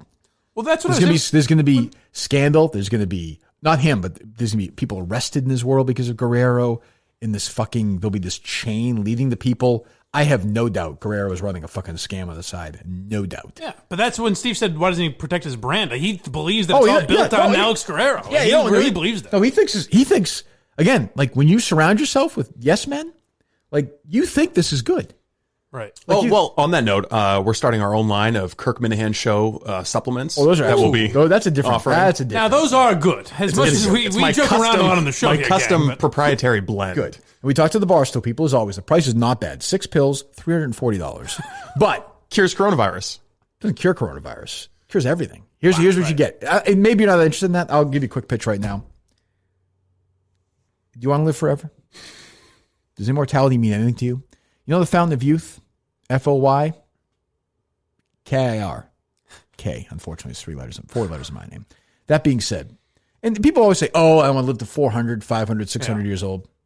You take 6 of these pills 3 times a week for a year at the small price for 1 year. We'll do the 1 year deal. $140,000. Hey, financing options are available. Oh, the Kirk Minahan Show financing crew is going to make a really nice deal for you. We've got some really nice. Steve's got his money guys on this. Really, really good people. I mean, you guys wonder how I live to be 120. I mean, Steve invented this in Leningrad. Well, now what we've added to it is we're scraping the gunk from underneath Kirk Minahan's fingernails, so you can ingest that. And you give it to other. You can pass on the DNA. And again, what's the hit per month with the financial deal? 22%. No, we don't need to talk about it. Not bad, not bad. And so we got to make our nut here. Yeah, I mean that's so. We're a transparent show, but we're not that transparent. You take these 6 pills 3 times a week for a year, and you're on your way. Now, are there other things involved? Sure. Is there diet? Yes, we're gonna have food as well. Are there trips involved? Sure. Is there a place like we've always said before? And I haven't talked about this enough. Like, great, okay, you have that place in Aspen, you like it. But maybe you want to go to Florida once in a while, too. Well, that's where the Kirk Minahan Show is going to help you out as well. Plain and simple. Anybody can just own a home. But how about an opportunity, a little time sharing? Ooh. Yeah, I will. I'm interested. I haven't told you about this, Mike? You have not. Oh, it's actually pretty simple. You give us a certain amount of money. Okay? And then you could go anywhere you want. Really? That's it. There's no strings attached. Anywhere I want. Anywhere you want. Right. So say I wanted to go to the West Coast. Oh, yes. Would you like to watch Did you say Malibu? Oh, my goodness. You know what? You hop on the plane, and Kirk Minahan's got his travel team. They get you a nice deal, a nice package on the flight, incidentally. I don't know. That sounds expensive. Oh, you'd be surprised. It's economical. And I'll be honest, I talked to my salespeople. There's never been a better time to travel. Really? Yes. Well, if you take the pills, of course. All right. What are you worried about that if you take the pills? Seriously, you take Kirk's pills, you're fucking mint. All these tourist destinations, they're empty. You go to Rome right now. But just walk around, no lines. I watched Bicentennial Man, and I learned that you don't really want to live forever.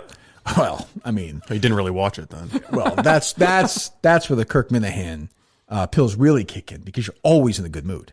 Oh. Nothing goes wrong with these pills. And again, fine. Massachusetts is great. It's a great state. Wonderful. But wouldn't you want to see the sunset in the West just once in your life? I would. Well, there you go. We'll get you a little, not little, a really nice place. And you own a place now in Malibu. You own a place in Rome. You own a place in Barcelona. You own a place in Greece. All done. The Kirk Minahan travel packages, timeshare condos are fantastic. And by the way we set it up, make it very simple. If you look at the setup right here, it's shaped like a pyramid. It's really easy to look at. Big Kirk Minahan Show pyramid. I like that. Yes. We've also got sales opportunities for the Minifans who want to get involved. Absolutely. Now there are just different levels of the hierarchy that you can get into. Look, you can be at the bottom of it.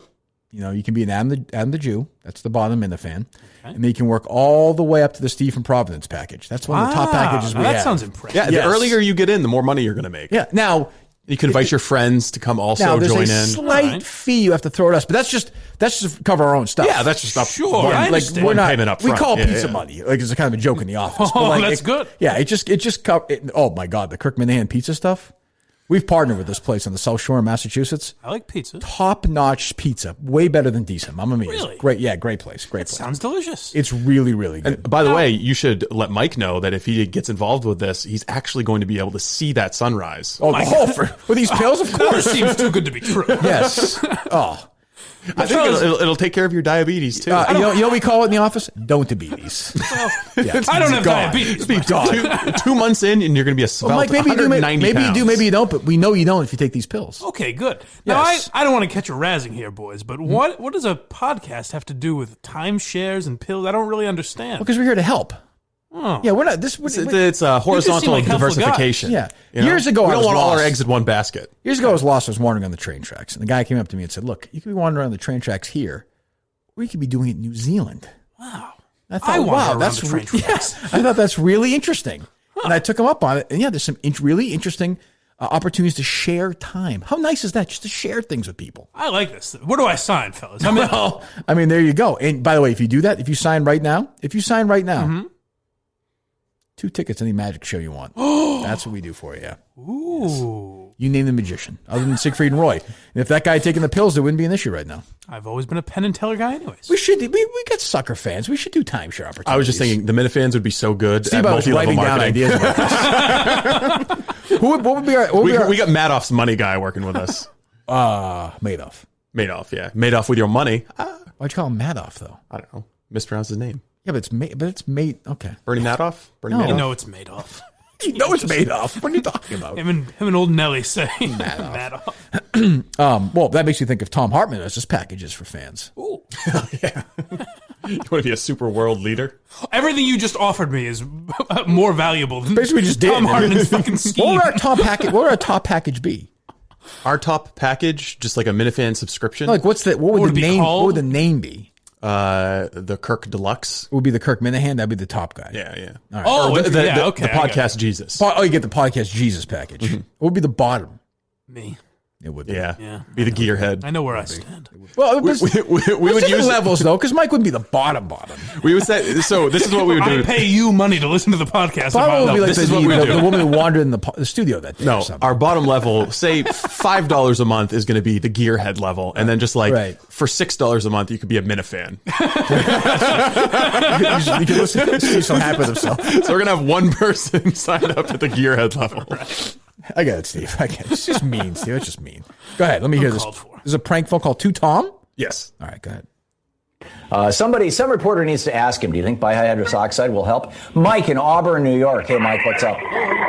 Tom, what I would say to Mnuchin and Powell is, congratulations, you've kept liquidity in the system. What's that doing for working people? But exactly. I got one question.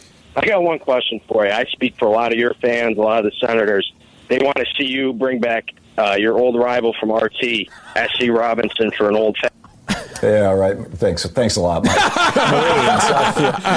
This guy wants no part of you. He blocked me on Twitter, too. I never tweeted a fucking thing about him, and he's like proactively blocking all of the Minifans. I'll admit my goal when I tagged both of you in the show tweets was to get him to block you.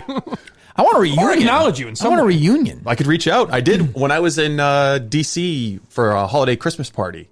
I think it was last December. He ignored you, right? Yeah. He still got the same producer. They completely ignored me because I don't think I did my due diligence. I didn't realize that he's not on RT anymore. He's just doing the radio show because they had that big falling out after all the Russia business. Well, there you go. But that's an interesting way of life to have two people over the span of months call your show and then block Steve because I'm sure it's a producer doing it.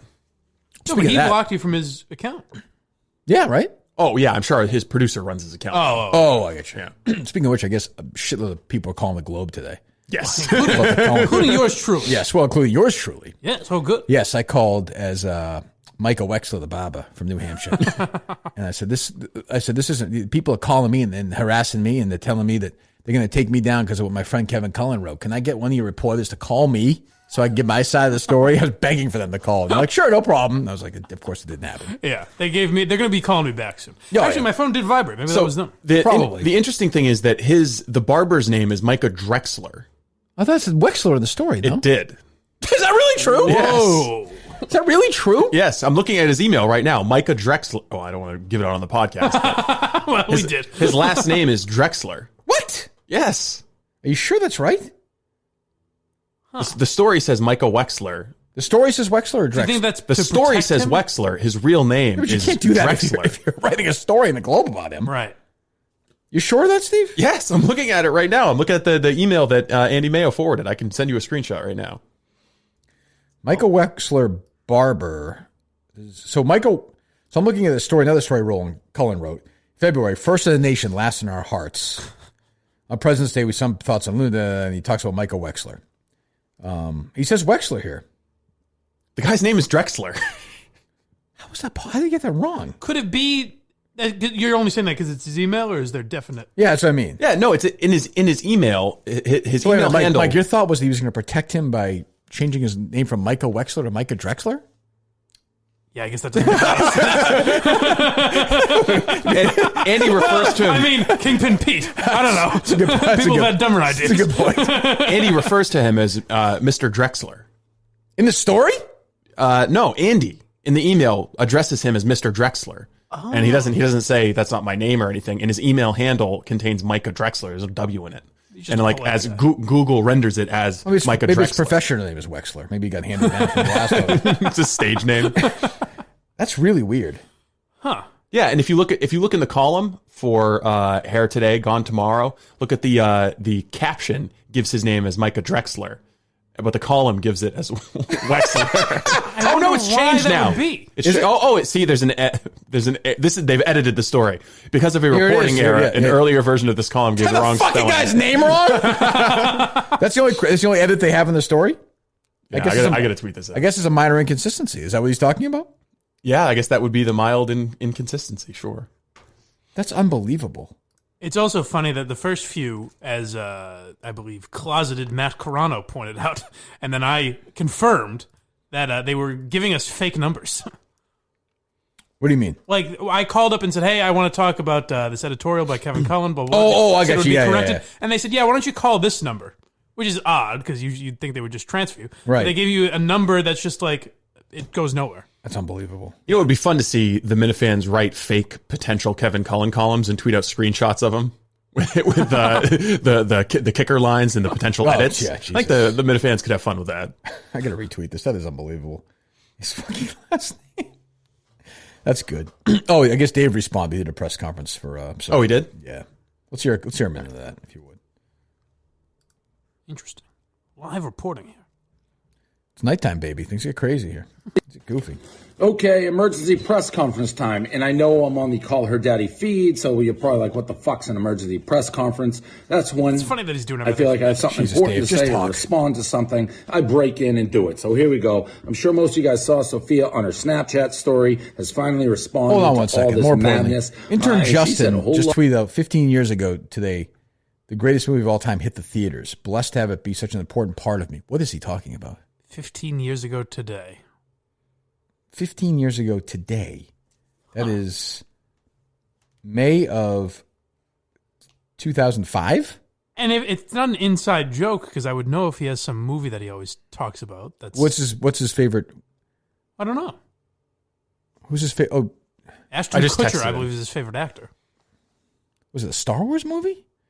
Hey, George Lucas on his list, didn't he? Yeah, but that wouldn't.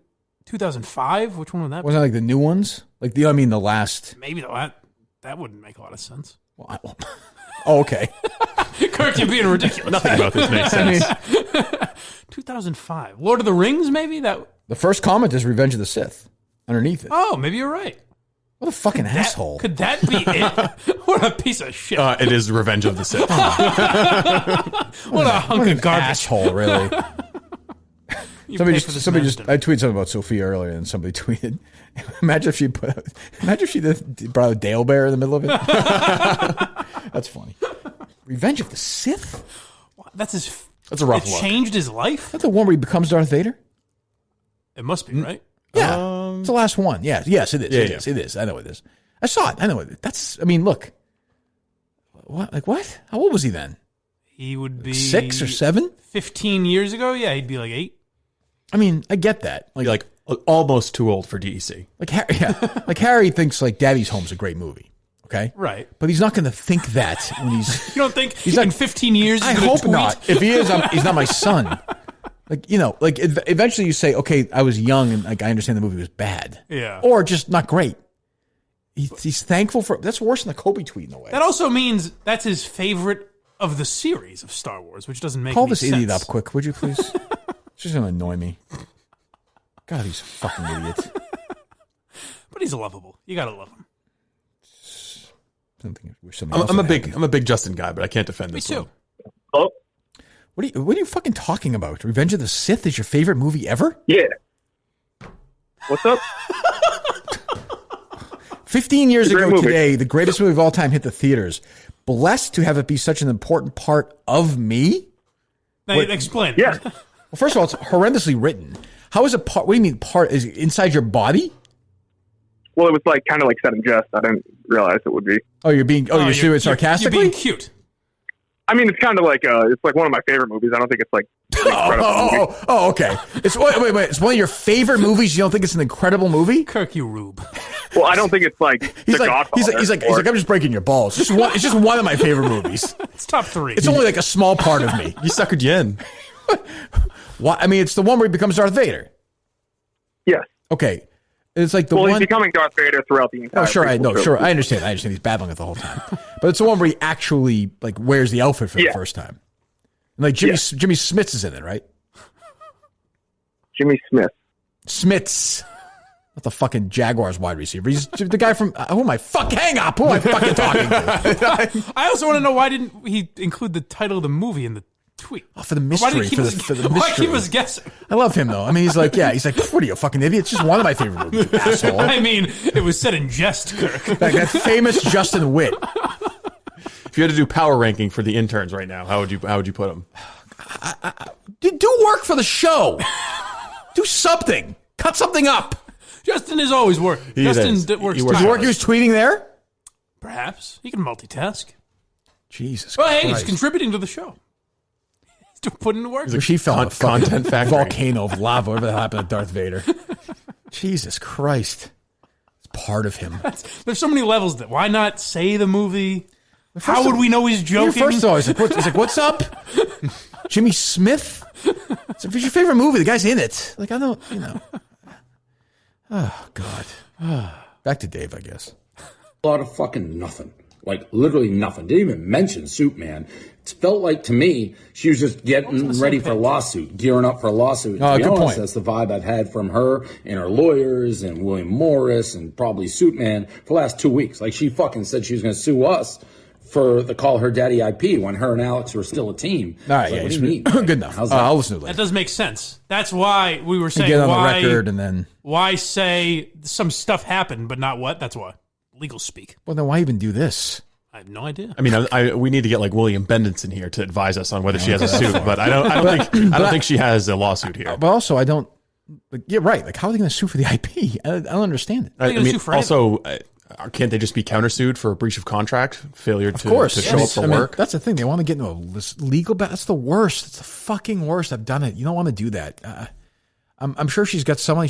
You can go broke fast if you're her doing that.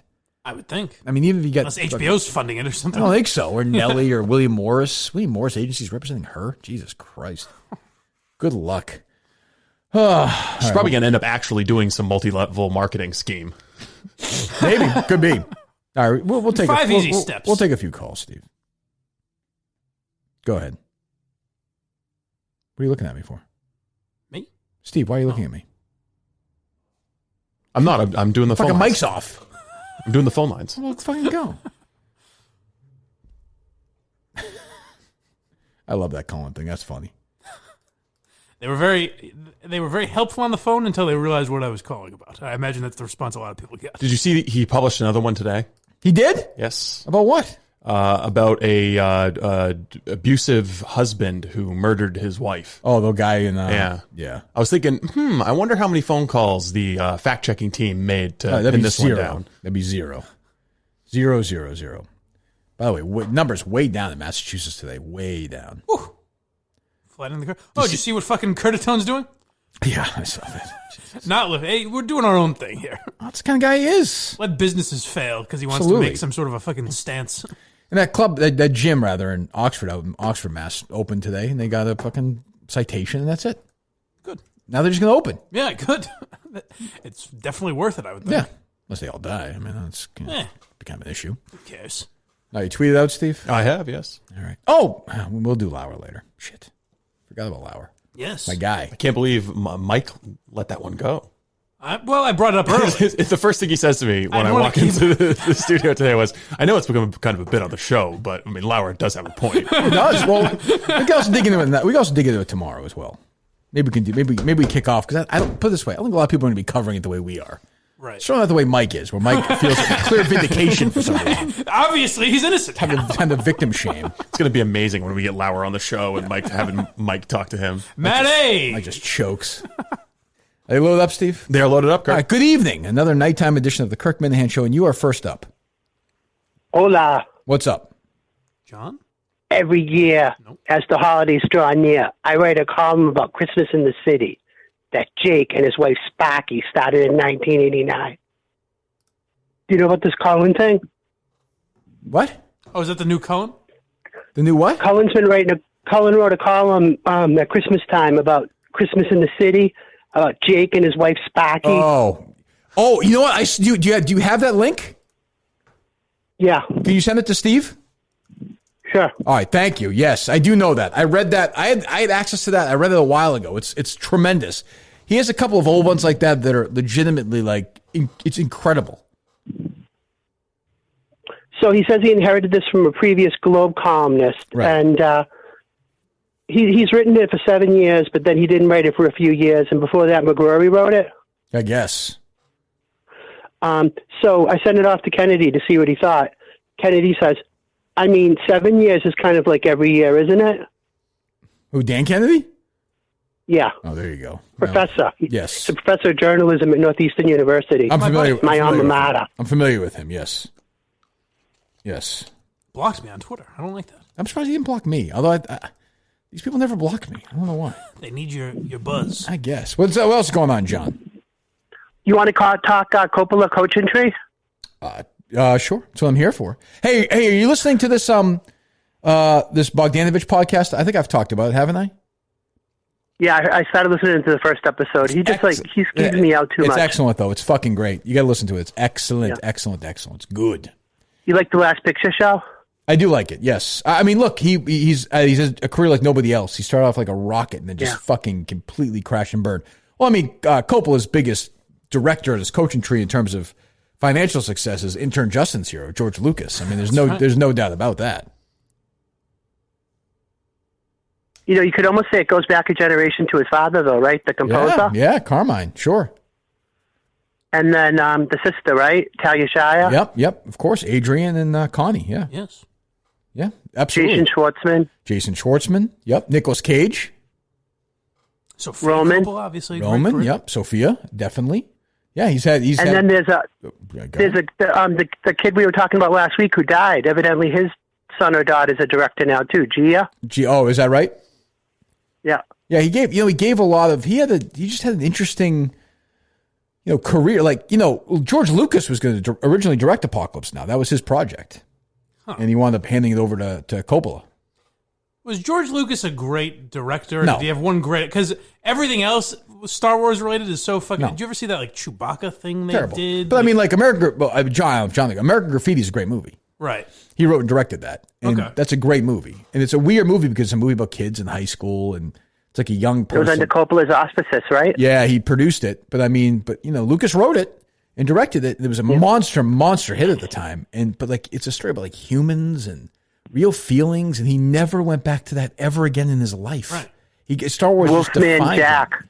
popsicles. Yeah, right. Yeah, Harrison Ford's in it, and Ron Howard, and Richard Dreyfuss, and Suzanne Summers. It kicked off everybody's career.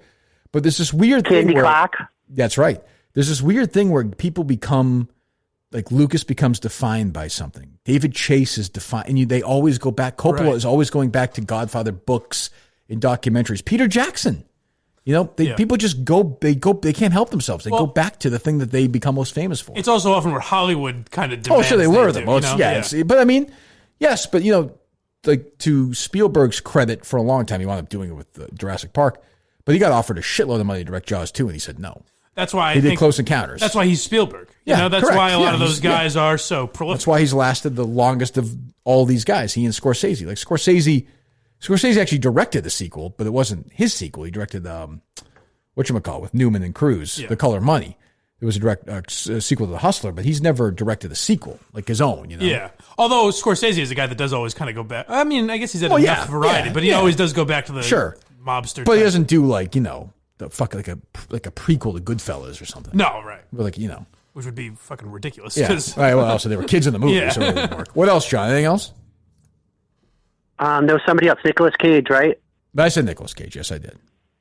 He's in the family. What's he? Talia Shire's son or different? He is, I think, a nephew somehow. I believe. Yeah. Yeah. All right, Johnny. We'll talk to you later. Incredible. Hey, one more thing. Sure. Go ahead. Rockford Files. Yeah. Well, speaking of David Chase, I mean, David Chase was a big part of that show. And I'm watching his first episode tonight while I was waiting for you. He's one of my 5 favorite actors, James Garner. One of my 5 favorite actors. Joe Santos. Nobody could do the slow burn like him, huh? That's true, John. You are right about that. We'll talk to you later, buddy. There's something in there I'd like to unpack with John sometime. There's a little Rain Man going on. Where he said, he said that. Oh, did he say that? Yeah, he said probably if I was on the spectrum somewhere. Yeah, if I was young now, I would probably be diagnosed with autism. Yeah. But he just wouldn't have any value for him. But I'm telling you, I could be best friends with this guy. You get excited when John. I do a lot. He talks have about pretty good chemistry. As do I. He gives me a certain scratch I can't get here sometimes. Look, the thing is, I don't think you guys are talking Rockford Files. We understand. Yeah, the thing is, everybody's always calling in saying, "Oh, you should replace Mike. You should replace Mike." John and you always Stewart. ask, "Who would you replace him with?" John Stewart. We could tweet out the deserves an audition. Rumors: John Stewart to replace Blind Mike. That would get some buzz. Yes. There you go. See? Why is it spelled this way? Well, don't worry about that. But I like that he said, I was watching the Rockford Files while I was waiting for Yes, you tonight. well, he's excited. Doesn't know we're taping. He's only pretty sure. He's hoping. He's just fingers crossed. Rockford Files is a good show.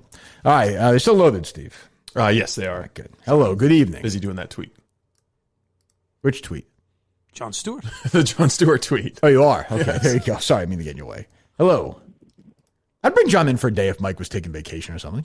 Why not? I'd be honored. Yeah, that'd be kind of funny. That okay. I see what you're saying. I think you meant the real John Stewart. No. I was like, that'd be very nice. Much rather have this John Stewart. Out of your fucking mind. Much. He'd be good to have to do one of the movie shows. That's true. Sure. I don't know. I don't know if he's a great listener though. You know. No, he just fires off questions. Yeah, he's got things. Although, no, he waits and responds. I know, but I'm saying I don't think that's that important to him. Yeah. He's got his shit. He wants to get it out. Exactly. Hello. Good evening. Hello? Hello. Is it me? It is you. Oh, I'm the guy who brought you the pizza the other night. Oh, well, thank you very much. You have been elevated to the best Minifan, in my opinion. Steve is fucking more man than Michael Jordan. He can fucking eat a pizza, no problem. Back to work the next sick day. at all. So where, why not? Where was the pizza place? I'm like, fucking this point. We're at Shoppers Cafe in Waltham. Shopper. Why did you? Can you confirm whether or not you jizzed in my pizza? I don't think he's going to do that now, Steve. Definitely did not jizz in your pizza. Thank you. I promise you that. Was that pizza really meant for the mouth and the body of Kirk Seamus Minahan? Absolutely. I got the cameo from you. Oh, you did? Which one was that? Mike with the mustache was working on the frozen pizzas. You told me to get you a pizza. Oh, there you go. when you were Well, there you to go. do And it. Steve fucking steals it and scarfs it down. Wow. That's not true at Well, all. you guys, You abandoned I left it. your plate. I'll tell you what. So listen, I got to tell you. Okay, go I ahead. was absolutely petrified waiting out in the dark hallway thinking Steve was going to come out and shoot me. No, it could happen. He brings his gun. Hey, listen, I'm asking for more free stuff, but I think we're doing the show again here Thursday night potentially. If you want to bring a pizza by, bring it by. I can't eat late. Bring it by like 6:30. So I'll leave it during the show. Anytime you want it, we'll get it in there for you. 6:30. How should I get a hold of you? 6:30 on what? Just leave it. Just bang on the door? You did. Well, how'd you get in before? How should I get a hold of you? But the door was unlocked. It'll be unlocked. Don't worry. Everybody's listening. The door's unlocked for the studio. There's 75 pizzas now. You don't hide it too well. No, there's no. I mean, I think after the random Asian lady just wandered into the studio, it was pretty clear I said that before, as operational security is Kevin not Costner great said here. JFK was a turkey shoot. JFK. And that's what it is for us. We're essentially that fucking car just going right around the corner. Just come on in. Yeah, all right, hey, I'll see you Thursday. It looked Thank good. you. All right, thanks. I'll have to see you, but I don't see the pizza thing. At 6:31, when you see me with a scared look looking down the hallway there. Good God. By the way, no show Monday if you're listening. Yes. Memorial Day is a Barstool holiday. Wow. Yes, and the Steve Robinson holiday as well. What does that mean? He respects Memorial Day. He's a great American. Oh, okay. Am I wrong, Steve? Oh no, I mean I won't be working that day, so yeah. Oh, so you're well, I will be preparing for Tuesday's show. I would hope so. Right. All right. They're still loaded up. They are still loaded They're up. still loaded up. You know, in fact, 100% of the time you ask that question, they're loaded up. No, not always. Not always. Oh, At the sorry. end? Yeah. There's every once in a while they I like to peter give out. that Twitter guy a little Who does he rub. think he You is? know, the guy who does it. Are they loaded up on Twitter? I like him. Right. He needs something to Poor do. Portnoy's Death Clock guy is done. Almost, yeah. I have a feeling that he'll just change his name and repurpose, reinvent himself. I have confidence. Or won't change his name and just start giving commentary. He had real discipline, though. He had real discipline. Good evening. Good evening. Hey, Kirk, how's it going? It's going fine. Thank you very much. How are you? I got to ask you about a movie question and a fun fact around it. Are you a big fan of the movie Uncle Buck? I mean, I've seen it. It's not my favorite movie, no.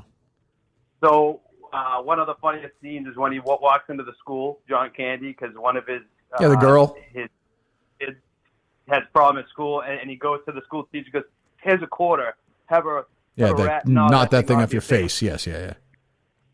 So, fun fact about that: she was actually in Sopranos. She was Edie Falco's mom. Oh, is that right? That was her? That is that was her with the big mole on her face. There you go. By the way, that woman was also, I think, Lorraine Bracco's mom in Goodfellas, correct? I think so. Yep. Yeah, I think. All right, thanks so much. Go. Look at us all Another having fun fun. fact, a really fun fact. I've got some. I've got an important news update. Christ Almighty! Yes, Wiggy and Fitzy are now streaming live. So what are they doing? Should we check in? It's the 20 Patriots versus the 20 Buccaneers Madden 20 simulation. Game. It's live. Tom Brady makes his return. I almost feel bad for these guys. Over under. How many viewers do they have on Twitter right now? Are you looking right now? I'm looking. I can see it in front of me. But the I'll be kind. Keep in mind. Well, the Minifans. Oh, it's on the Minifan radar. Are they commenting or no? Do you tweet out for them to get to work or no? Yeah, I will. Good. Let's have them ruin that night for them. The strange thing is they're not even trying this on the radio, so it's not like they have to do this. Well, I'm sure They're doing there it is for funsies. I'm sure there's some sponsorship attached to it somehow. Those poor bastards. I would have to think, Got right? suckered into it. Yeah, there was in the tweet. I think It really is amazing how these whoever. these big corporate media companies can sucker people into advertising. Oh my God! I'm not Peter Nelson. Like, this is how this stuff works. It's the craziest thing. I was listening to a few Wondery podcasts today, doing a that's little weird. investigation, and you wouldn't believe the first advertiser I heard, HBO. Really? Yeah. Oh, really? What are the odds? Huh. Very strange. Is that really true? Yeah. Huh. Oh, maybe HBO should look into that. All right, who we got here? All right. Do you want to dip into the? Take one more call. We'll dip in. All right. After that, we'll take a call, then we'll dip in, then we'll take a call. We'll go back and forth. Hola, what's up? third time, long time. Love the show. Big gearhead. Question for Kirk. I want to get your take on Springsteen going to Fenway with no fans. The Dropkick Murphys? Oh, right. I'm fine with it. I feel like weird. Yeah, but he's not going to actually be there, right? Isn't he going to be? I thought I read he's actually going to be in New Jersey during it. No. Right. Yeah. I mean, I feel like everything's during this coronavirus. Like, everything's sort of in play. You know? Why that pairing, though? Well, he's worked with them before. Has like he? they love him. Yeah. Really? He's done songs with them. Yeah. Oh, really? Yeah. Oh, yeah. That just seemed odd when I heard that. A couple of the songs are good too. Yeah.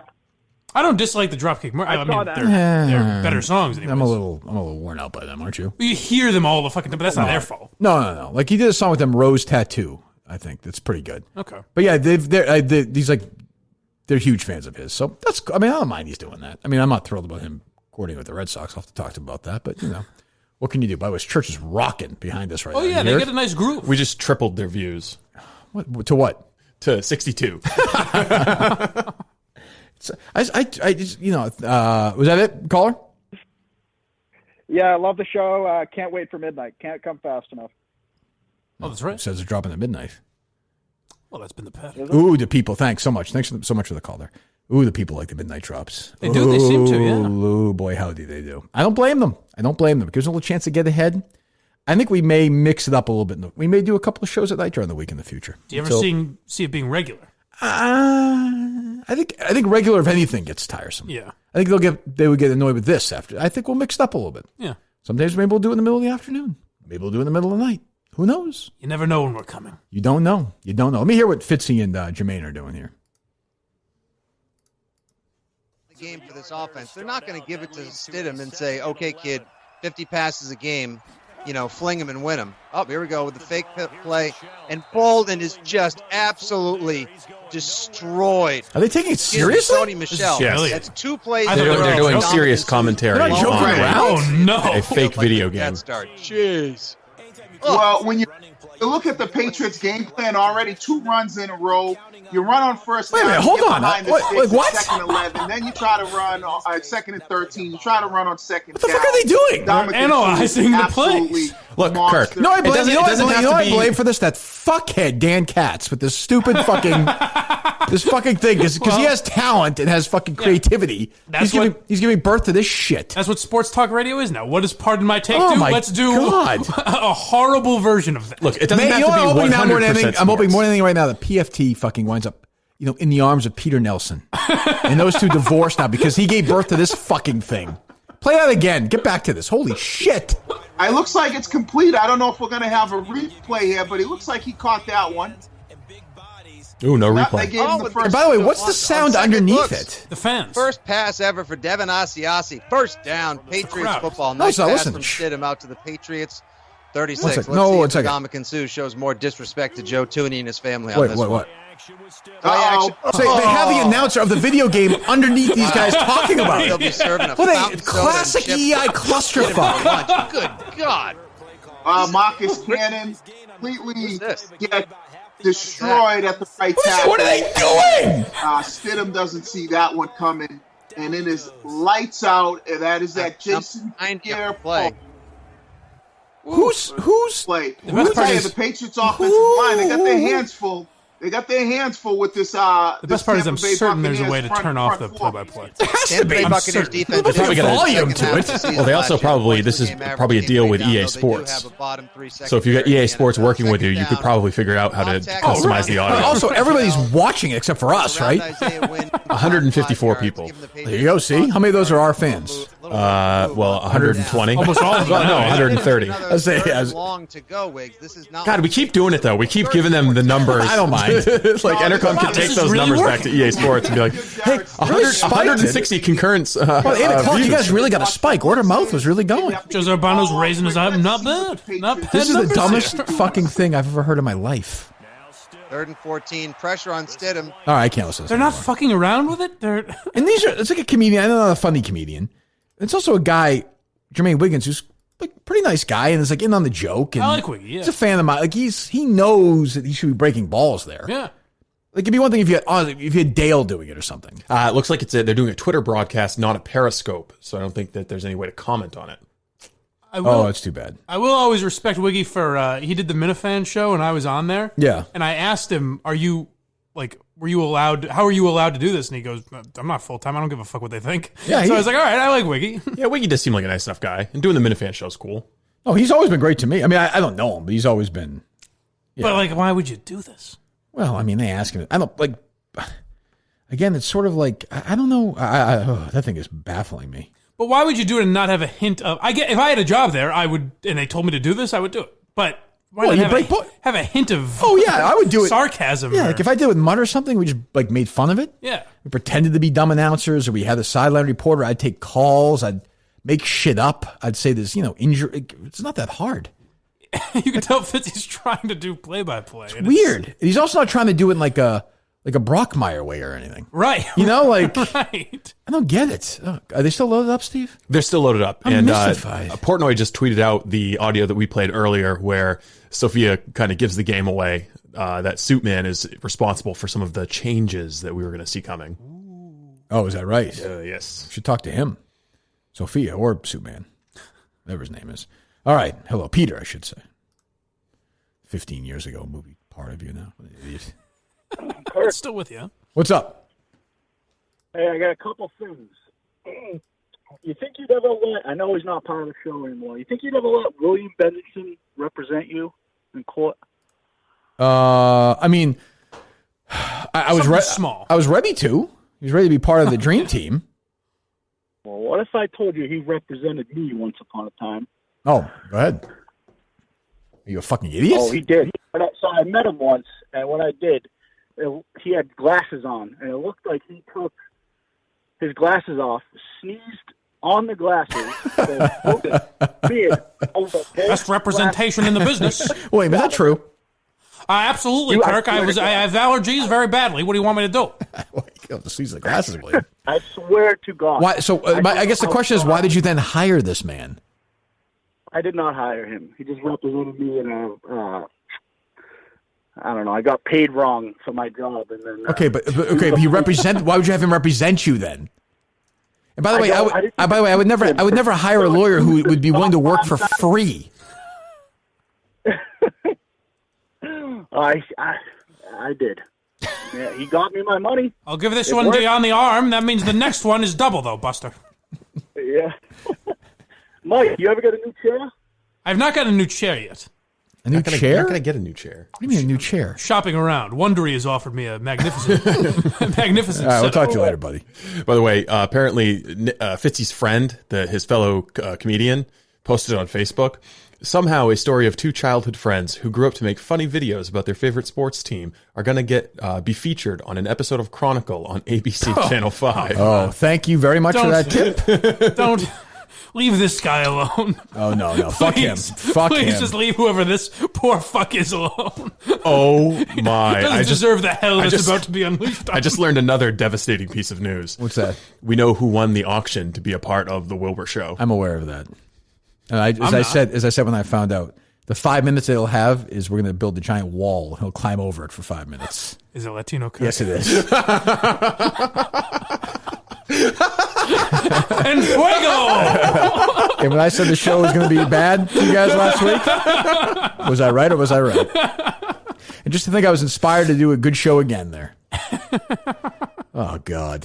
What would be brilliant is if he somehow figured out my 5 minutes of stand-up and just did it before me. That would be good. That'd be very But fun. he's not brilliant, so it'll work out. It'll work out for you. Well, I mean, we said very clearly that you are going to define a role. Correct. Well, first of all, thank you very much for that's very generous for spending yes. that kind of money. That's very nice. Nice man. So he gets 5 minutes.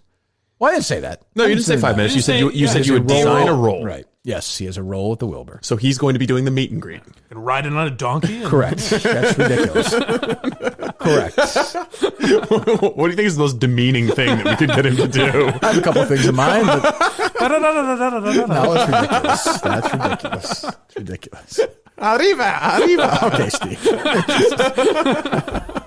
Quit while you're ahead. All right, take some more calls. Well, thank you very much, Latino Kirk.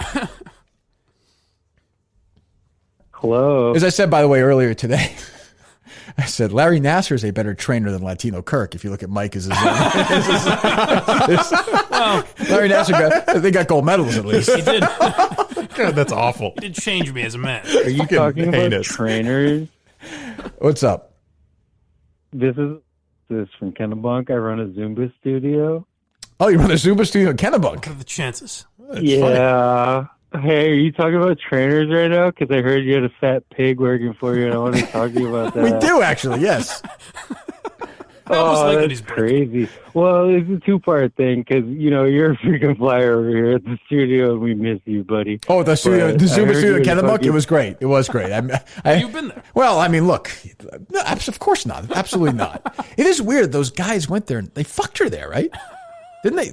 I started getting these videos of this guy with these fucking pig calves, and they were just, it was too much to take, and they kept sending them, and they said, can you help this man? How many years ago was that, Steve? The port. Oh, that had to be, I think I was on the air. 8 or 9 years ago? Yeah. Go ahead. Yeah, that was the talk of the town when they released that list. Oh, God. People were very, very interested in it. Judges and Maine, doctors. and Zumba is just like a code word for prostitution now.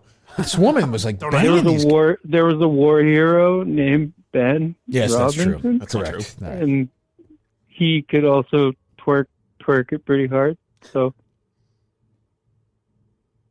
now I have to ask, was the laughing part of it? Or? I don't know. All right, well, said thanks. I just want to see where he was going with it. I want to see if he was going to. I thought we all agreed we were just going to let that one hang. That's what I was going to say. I liked it at first. I didn't know what to make. All right, they're still loaded up, Steve? They're still loaded up, Kirk. Wonderful. Good evening.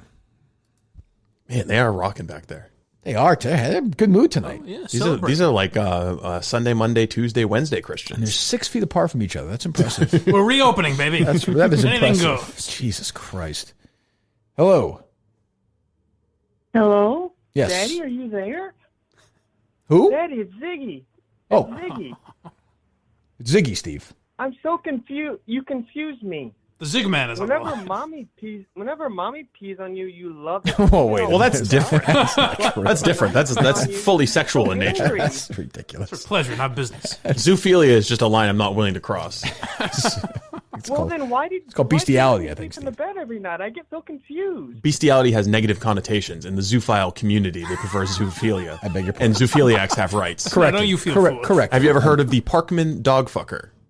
No, I have not. There's an infamous case in Maine, Parkman, very close to Dexter, of a man who wanted to marry his dog. Well, it's funny you mentioned that. Get looking, Red Dogs and Company, by the way, Steve.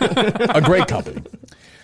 You get your Red Dogs Treat Club and you receive 2 packages of treats shipped to your door every month free of charge in 3, 6, or 12-month increments. The Zipster and the Clydester both love it. Ziggy is his name, and you know that. I can call him the Zipster. The Zigster? Yeah, Zigster, I would prefer. I want to call him Zippy for some reason. Sweet potato chews, Cape Cod cranberry, pumpkin peanut butter. That's Clyde's favorite. Which one does the Zigster like? Zigster likes the sweet potatoes. Why are you little, delayed? little, What are you little doing? bit more substance for He's him. captivated by the broadcast. Yeah, what are you delayed for? Yeah. Are you watching the EI broadcast? No, I'm clicking around on the phones. Okay. Right now, for Minute fans, Red Dogs is offering free shipping on all orders over $49. Go to reddogscompany.com. Use a promo code Kirk for 15% off. You get everything you want for your dog.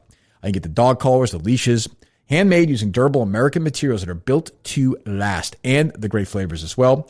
All the vegetables come from small farms in New England. No grain, no preservatives, no harsh chemicals. All good for your doggo. Small business located on the Cape. They love us. We love them. Good partnership here. The Red Dogs and Company. If you own a dog, don't mess around. Don't go somewhere else. Don't go in these stupid chain stores. They don't care. Go to reddogscompany.com. Use my name, Kirk, for the promo code. 15% off and free shipping for all orders over $49. Go ahead. Do you want to go back to Ziggy? I don't think he was done. We're done with Ziggy. Okay. Thank you. Let's check in with Wig. Forget Ziggy. Give me some Wiggy. Let's see what the Wigster's up to here. Oh, that's going to take me a minute. I mean, how do they not? This is not insane creativity. Like, it'd be great if we just went back and they were talking about like insane sexual positions. I mean, it's really hard. All right, never it's mind. really hard to believe that the guy who did shit Pats fans say is stooping to this level of I'd broadcasting. say also this. I mean, one of the great racists of all time too. How does he do that act? Find the seams and slip into. That's not finding the seams. That's just poetry in motion right there. That's just being draped all over, catching the ball. People think I've defended you. Big Mike D is watching this and masturbating. No, there's no question. Called Mr. Clutch this year. That's what he said he wants his nickname to be.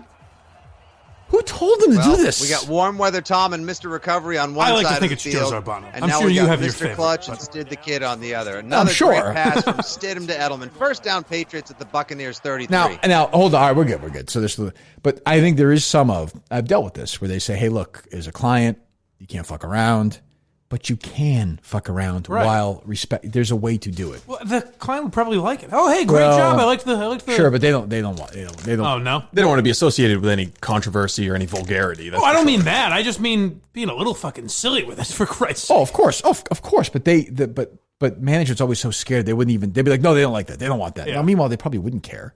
All they want's the number. Yeah, and they've got their number. Big. Oh, yeah. Big juicy number. All right, 124. take another call. It's going down already. Well, how long can you stay in there? Hey, Kirk. What's up? Love you. Love the show. Huge gearhead here. I just wanted to call and thank you guys for everything that you do. Mm-hmm, that's what I love. I have a couple questions. I got a couple of questions for you. Well, you said you called just to tell me that. Well, There's a bit of a lie. I misspoke. You're a liar. I Go ahead. misspoke. Fine, you're a goddamn liar. Hey, Continue. hey, can you tell us a couple of positive qualities about Mike and Steve? No. There just aren't any. I people ask me on KMS. I just can't think. The thing I said about Mike is he doesn't smell as bad as you thought he would. Now, what does that mean? Well, you're given your size, just the way your cleanliness and Right. I'm it so just- disgusting in your visually. Diabetics are usually it's sort of an idea that- that you would have and you smell just okay. That's better than I thought you would smell. Okay, well, thank you. I mean, that's not a put down.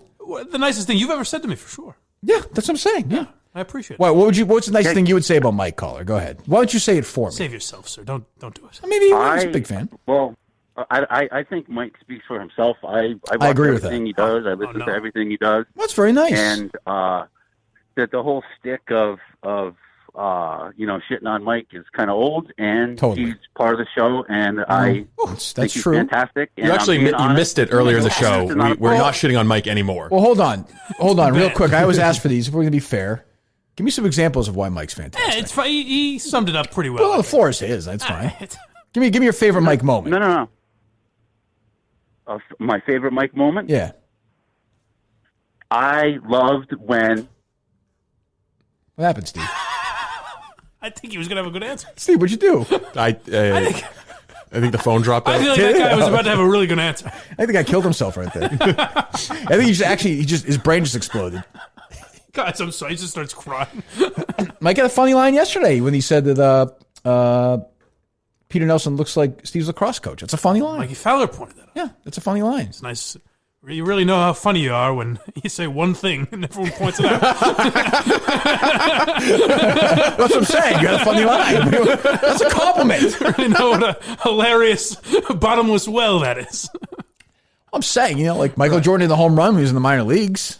That's Everyone remembers that, see? I don't care for the comparison, but yes, I see what you're Comparing saying. to Michael Jordan. Right, I get it. No, yeah. Not the basketball player, but still. All right. Are they still loaded up, Steve? They're still loaded up, Kirk. That's a big fan. Hello.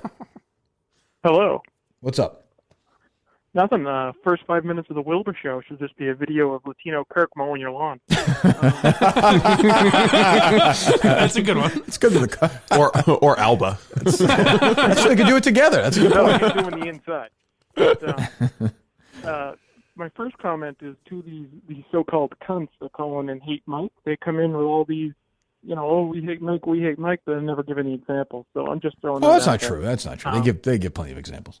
Oh, he's going to give some examples. Oh, you have some examples? It's always tough to tell which way these are going. 2 days ago, calling in, you asking for examples, and they gave 0. So there you go. Do you have any or no? But examples of them not giving examples? No, of Mike being bad, I'm saying. That's funny. Mike being bad. No, Mike being funny. He made some stupid pun yesterday that I can't remember. Oh, boo-hoo or something? Oh, wow. Oh, wow. That's good. That should be their slogan. I'm helping Red Dogs. That's true. But I'm calling in. I'm calling in really to help Mike here. I'm a fellow blind American. Oh, wow. Are you really blind, or are you like Mike? Yes, I also went to Westfield State in the same time he did. I'm surprised. Oh my goodness! You guys didn't hang out together? Seems impossible. Yeah, you guys would have had to know each other, right? True, Mike. Well, Mike, ask him a couple of questions. Only a Westfield State grad would know. What was the? You're gonna enjoy that. This is my question. God. What pizza place was open until 3:00? Other than Domino's. Oh, Gigi's? He's technically. Is that a good enough answer? I was looking for Bella Italia, but that's good enough. Give him one more. Oh, Bella Italia. Yeah, yes. Who's the creep? He's dead now, but the priest that was there. Father Dean. Okay, yeah. He's good. Right. Go ahead, Mike. He passed the Father Dean test. A pizza question. Many didn't. There you go. Oh, the 1:45 a.m. pizza calls my mic at that place. Oh yeah. But, you knew it was open until 3, so you were there at like 2:55. You still open? Give me a pizza, old man. Dirty Mike and the boys are hungry. But go ahead. A blind There's an owl on the line. A blind fellow owl. Go ahead. I'm a blind gym teacher. Okay, I like that. I can actually whip your fat ass into a little bit of shape. Insulting. Using your blindness as an excuse is total bullshit. I mean, I'm a huge gearhead here, but it's ridiculous. Carl Lewis is blind. When's he ever used his blindness as an excuse? I think so. Yeah, I believe so. Yes, Jesse Owens. When did he ever? He always says, "Well, I'm blind. I can't get through content and all that." But what? Correct. I like this guy. One owl to another. Time to replace it. Get a new owl in here. Fly in owl. Yeah, we just found a funnier blind guy. The guy who made the Latino Kirk joke? Oh, yes. Man. He's hired. Let's go. Yeah. I don't care for this mischaracterization. Use the job. What is it? What is it? Don't get paid shit. What does a gym teacher do during this? Well, I'm doing This is painful. I'm doing videos of myself doing these stupid workouts. Right. Yeah, that's what Harry's teacher's day. doing. Yeah, it's embarrassing. 45 minutes of them. It's embarrassing. And doing health lessons, and it's pretty painful. And I know we will go back to school in September because you parents will revolt if we. There's no course. There's no fucking Harry's. They're going to private school. I don't care. They're going to Catholic school. Something. Well, thanks for the call, Blind Owl. You're not going to put your kids in Catholic school. Why not? Who cares? If I get them out of the house, what's the difference? I'll convert or revert or whatever, relapse or unlapse or whatever. That's a good blind call. Yeah. It's the funniest blind person we've ever had in the show. No, from Westfield State. Hold on a second. I don't think you realize I am in fact blind. Well, I mean, he made the Latino. You guys are one to one. You made the lacrosse joke. You made the Okay. 1-to-1. That's fair. You've had a little more time. Career, lifetime. There you go. One on the board. So that guy's kind of funny. Yes. He's got a sense of humor. He's blind. How did you never run across this guy? It doesn't make any sense. You must know. I should have asked him that. Who are the similar? You must have people in common. There was a girl. Could be that he's a total. So he discriminates against you. Doesn't want Maybe. anything to do with Seem you. like it though. He's That's willing possible. to work out with him and everything. Yeah, right. There was a girl who was, I thought she had the glasses and cane and everything, but sometimes I would see her not being blind. It was I would see her just walking. Really? Now that I'm losing my vision a little more, I can see maybe why she would have a cane, but right. I always thought it was a big ruse. Could be. They still load up, Steve. They are still loaded up? All right, take a couple more and I'm going home. 617, Hey, that's Kirk. you. Hello. It's MJ. How you doing? I miss you. Who is This it? MJ. MJ. MJ. It's MJ. I'm back. Who's MJ? You used to jerk off your dad? Oh, Yeah. you sound a little. Well. You sound a little different than you did last time. I'm a little choked up right now. What's wrong, MJ? There you go. So, You're yeah, what? I'm a little bit worried Why? because I don't think that's the real Peter calling from heaven. I think it's an imposter, Kirk. What do you mean by that, MJ? Because that Peter has less passion in his whole body than the Peter I know in 2 fingers. Awesome. What? Okay. It's a different angle than expecting. When you asked about Easter, he said Canterbury eggs. He only liked to make Canterbury eggs with me. He never ate them. Oh. We take a chocolate egg and I put We're my back to milk Easter and food. cream, Okay. and we mix it all up, Kirk. I thought it was the Peeps. And That's Easter well, food. the Peeps was for fucking. Oh. He would also put it in my panties and then shove that in my mouth and ride me like a horse, Kirk. He would? Yeah. It was always a I certain was time his of year. secretariat. I was his secretariat, Kirk. You were okay. Was it always food? It was not always food. Sometimes there was some oil. Okay. Sometimes there was some sauce. A little bit different. Sauce is kind of okay. Like what kind of sauce? Whatever sauce, and You were some saucing? salsa. Oh, salsa. Yeah, Okay. Whatever. Yeah. I'm all very surprised. You've described your dad as kind of an old school type Very of guy. well. I mean, listen. There's stories about people like that forever, though, right? And they Right. Had the secret sort of. Right. I guess never wanted anyone to know. Yeah. I mean, I'm sorry about that. I would like if you guys really had a connection. I'd like for that to continue, even though he's passed away. Well, we have a lot of psychics in Maryland, so Sure. we're working on something. So I'm taking care of it. Well, you're getting a little bit though. Like I gotta say, MJ, you're getting a little bit of a fucking attitude though. Oh, I've always had an attitude, Kirk. I just like to role play. I'm a cocky bitch. I'm unhinged. Sometimes I can be good, and sometimes I yeah, can but put you're in my being. place. You know what? You're being a little too unhinged for me. You know that? I don't like you being this unhinged. That's fine. That's fine. If you're not man enough to hand me, I'll move on. Oh, you listen to me right now. You better shut your fucking mouth. You want me? You better. Hey, what are you gonna do about it, big boy? What are you gonna do about it, big boy? Are you standing up right now? Get on your fucking knees right now. You get on your goddamn knees Put right me in now. my place, Kirk. You Put get me on in your my place. fucking knees right now. I'm there, Kirk. I'm Yeah. there. What are you doing right now? Yeah, I'm there. I'm on my knees. I'm waiting Yeah? for you to take over. Be Yeah. a man. Ready? Get ready. I'm gonna piss down your fucking throat. Open your mouth. Here it comes. Here it comes. Oh. Love you, babe. I love you too.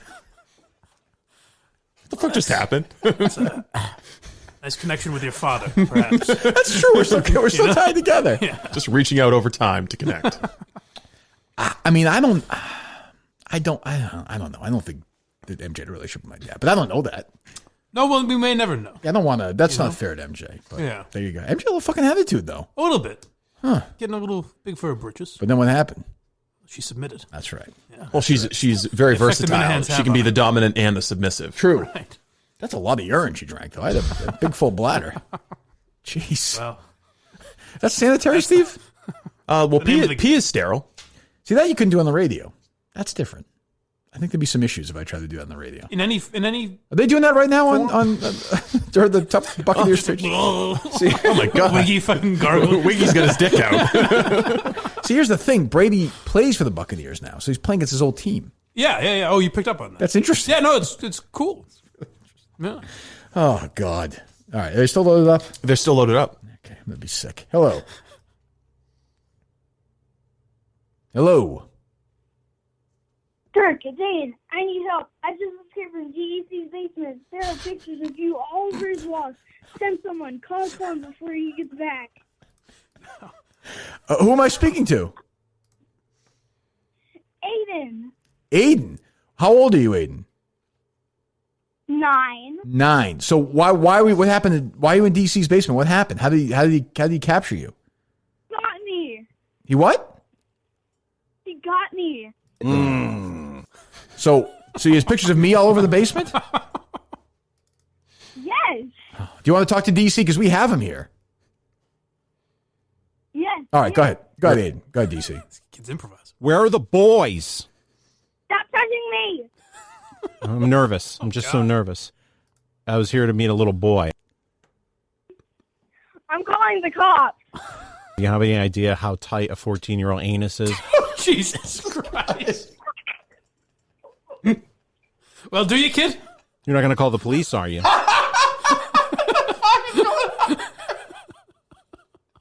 That's right. Father O'Sullivan taught me the meaning of love.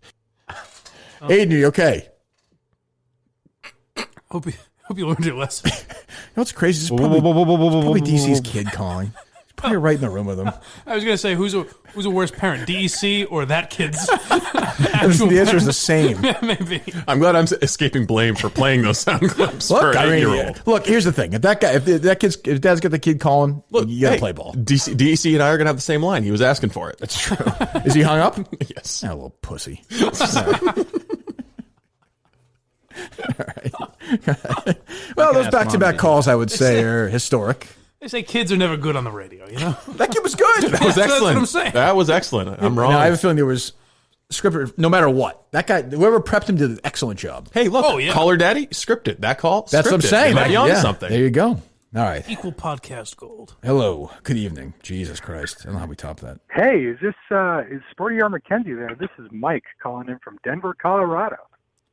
Hello, Mike. How are you? You want to talk to Sporty? Yeah, is he there? I'll get him for you. 1 second.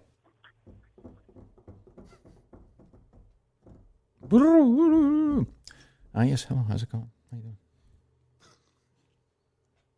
Hello? Hey, Sporty? Yeah, hi. How are you? Sporty McKenzie. Hey, Sporty. First time, long time. Oh, How you thank doing? It's nice to hear. It's always nice to hear a new voice. Where are you from? Denver, Colorado. Denver? Mile High City. I'm not familiar with that city, but go ahead. Sporty. Two-part question. Sure. Your three biggest thoughts on the Stidham era and how Belichick is going to handle it. I'll hang up and listen. Really appreciate your work. I appreciate your call. You know, I think what it comes down to ultimately is trust. So much of sports is trust. Does Stidham trust Belichick? Sure. Does Belichick trust Stidham? Sure. Does that mean it's going to be successful? Maybe. Maybe not.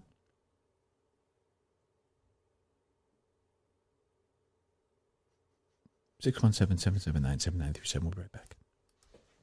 There you go. Now, may I ask, did Sporty travel through time to get here? Okay. Hey, what's up?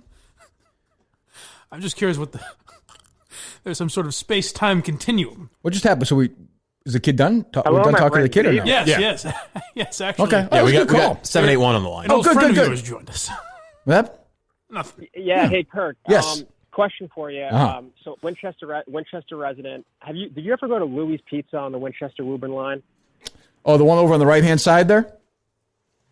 It's the one it's never open. You're It's saying, always closed. you're saying if I'm coming from Woburn, this is actually interesting to me. Okay, No. great. So if I'm coming from Woburn to Winchester, it's on the right-hand side. It's past like that little ice cream place on the right-hand side. Yep, man. Yes. That's ice cream. Yeah. The great Dave Middleton, my neighbor, and I went there once. It's funny you said that. It was very good. It was better than decent, Mike, this pizza place. Really? But he's right. It's fucking never open. I don't know what the hours are. Put it this way, it's not open to 3 a.m. I don't know what the hours I can never are. get in, yeah. And it's just but it's still there. Well, it's really good pizza that's selectively available. But it's never what are the hours? I don't know. Also a VO alum I called earlier.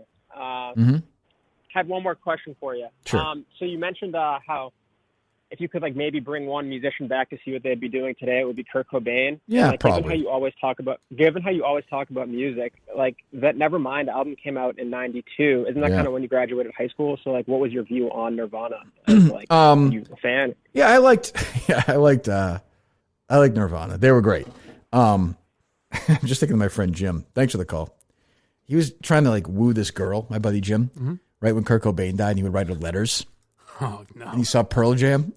He showed me this letter. He told me about the line in this letter years later. We didn't admit it at the time. He's like, I'm still working through the whole Cobain thing. He's like, saw Pearl Jam the other night, and all I could think of was how Kurt kicked the bucket. Just wrote this like this. He's trying to be deep to this. Do you mean girl. Nirvana? No, he saw Pearl Jam in concert, but the concert, like he was still working through the Cobain stuff. So he's like, I'm still working through it. And he's like, saw PJ right after Cobain died. I'm still processing. I'm like, you fucking douchebag. I bet writing love letters was a lot more common when you were in high school. Oh, now it's just Snapchats. For sure. Yeah. Oh, you would write these. Yes, for sure.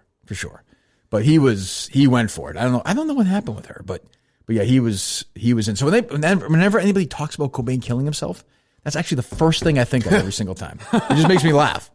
But yeah, I think we talked about that, and we came up with Cobain. I can't think of anybody else. Yeah. I don't think. I'm certain I've sent a few texts like that. It's a shame I don't, Oh, that was all on my flip phone. I could confirm that. Yeah. Oh, well, yeah, that too. Those aren't as embarrassing as someone just said now. I'm sure they were worse than that, is what I'm saying. Still have a flip phone, but that's okay. Soon, with this new contract, everything's going to change. Yeah, no more flip phones for you, Mike. Hey, thanks. Sky's the limit. Woohoo! All right, hello. Any more calls, Steve? Yes, 401. You're up. They're loaded up. Yes, they're loaded up. I mean, they can't get any weird. It's a weird. Would you say the weirdest back-to-back calls in the history of the show? I mean, I urinated down MJ's mouth, and then we had Aiden, who was escaping from DEC's house. No, I feel like we've had Probably. weirder. Yeah, lots of yeah. pee and sex stuff. Yeah. That's true. It's too dirty. Hello. Belleville. I need a number for a Catherine Romano. Cocksucker Belleville! He always gets me. The fuck? What kind of likeness is that? I'm fucking fought up a cartoonist now? He did not like that. He did not like the drawing he was in court. He did not. Bobby? She sounds like a little old lady. Gas brake. I'm sitting here like patients on a monument waiting for discipline to be handed down. I mean, Can I give him the office address or the home? The man had a stroke. You want to go to the wrong place? It's fruit. It'll rot. Junior, they're... Yeah, keep thinking you know everything. Sorry, Some Junior. people are so far behind in the race that they actually believe they're leading. Junior, can I ask you a question real quick? Yeah, go ahead. Are you comfortable with the fact that some of your captains are having meetings in the nursing home? That fucking cocksucker Altieri and Larry Baris.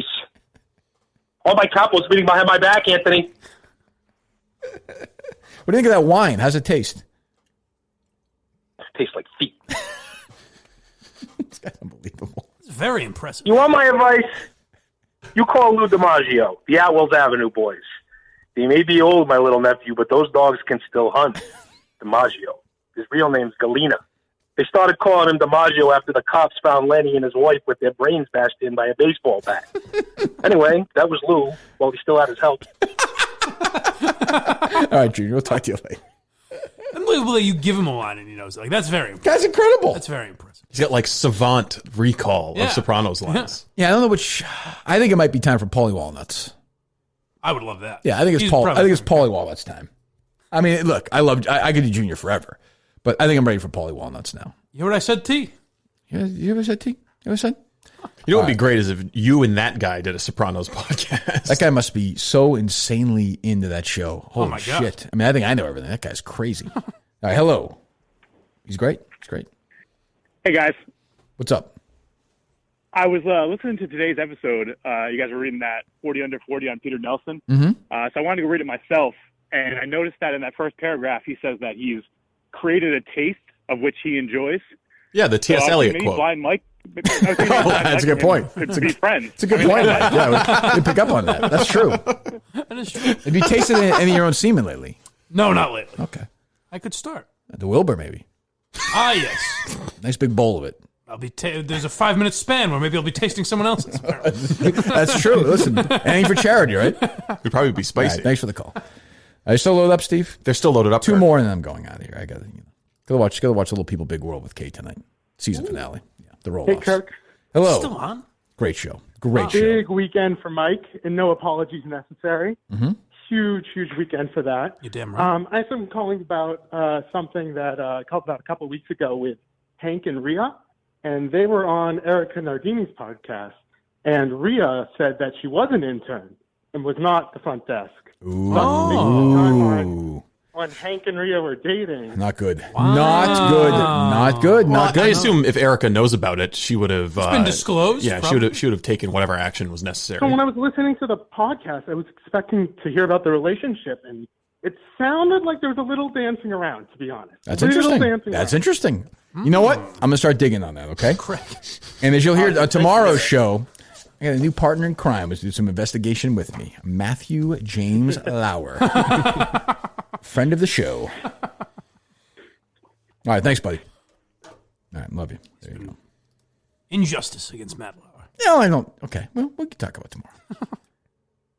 Once we have him on. Also, to your earlier point, there's a pizza place in Boston that my girlfriend is dying to go to for some reason. It's only open 4 hours a day, weekdays only. Really? What's that? So I don't know if that's the pattern with the Wooburn. North End place or? I think Southie, but I'm not 100% really? sure. Yeah, that's weird. Huh? Hello. Hello, Kirk. This is Peter King again. Hello, Peter. How are you? Hello, Kirk. If it's okay with you, I'd like to reveal next week's Football Morning in America live with you. Sure. But also, if he's around, I'd like to include Dale Arnold Bear because he's part of this. You're asking me to bring Dale Arnold Bear into it? Or just, have him in the know. You want him to participate? Is that what you're saying? Yes, please. All right, hang up on him, Steve. Nobody tells me what to do with Dale Bear. You try again next time, Peter. Fuck is he thinking? Well, that's presumptuous, no? You know what's funny about that is he tried to avoid saying that. You goaded him into it. I did. I did. Well, I don't like the way it was going. I'm not going to lie to you. I like him, but, people should know better not to even talk about Dale Bear. Dale Bear is fine, healthy, because he took Kirkman and Show vitamins. Ooh. Corona-free. Yeah, it's true. Well, he and I are on board. All right, it's true. You literally spit on him yesterday, and he's fine. That's true. No fever at all. Last call, please. For Christ's sakes.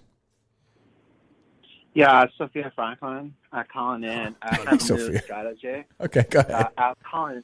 Hold on 1 second, Sophia. 1 second. When you have people doing impressions of me doing impressions of people, it gets very...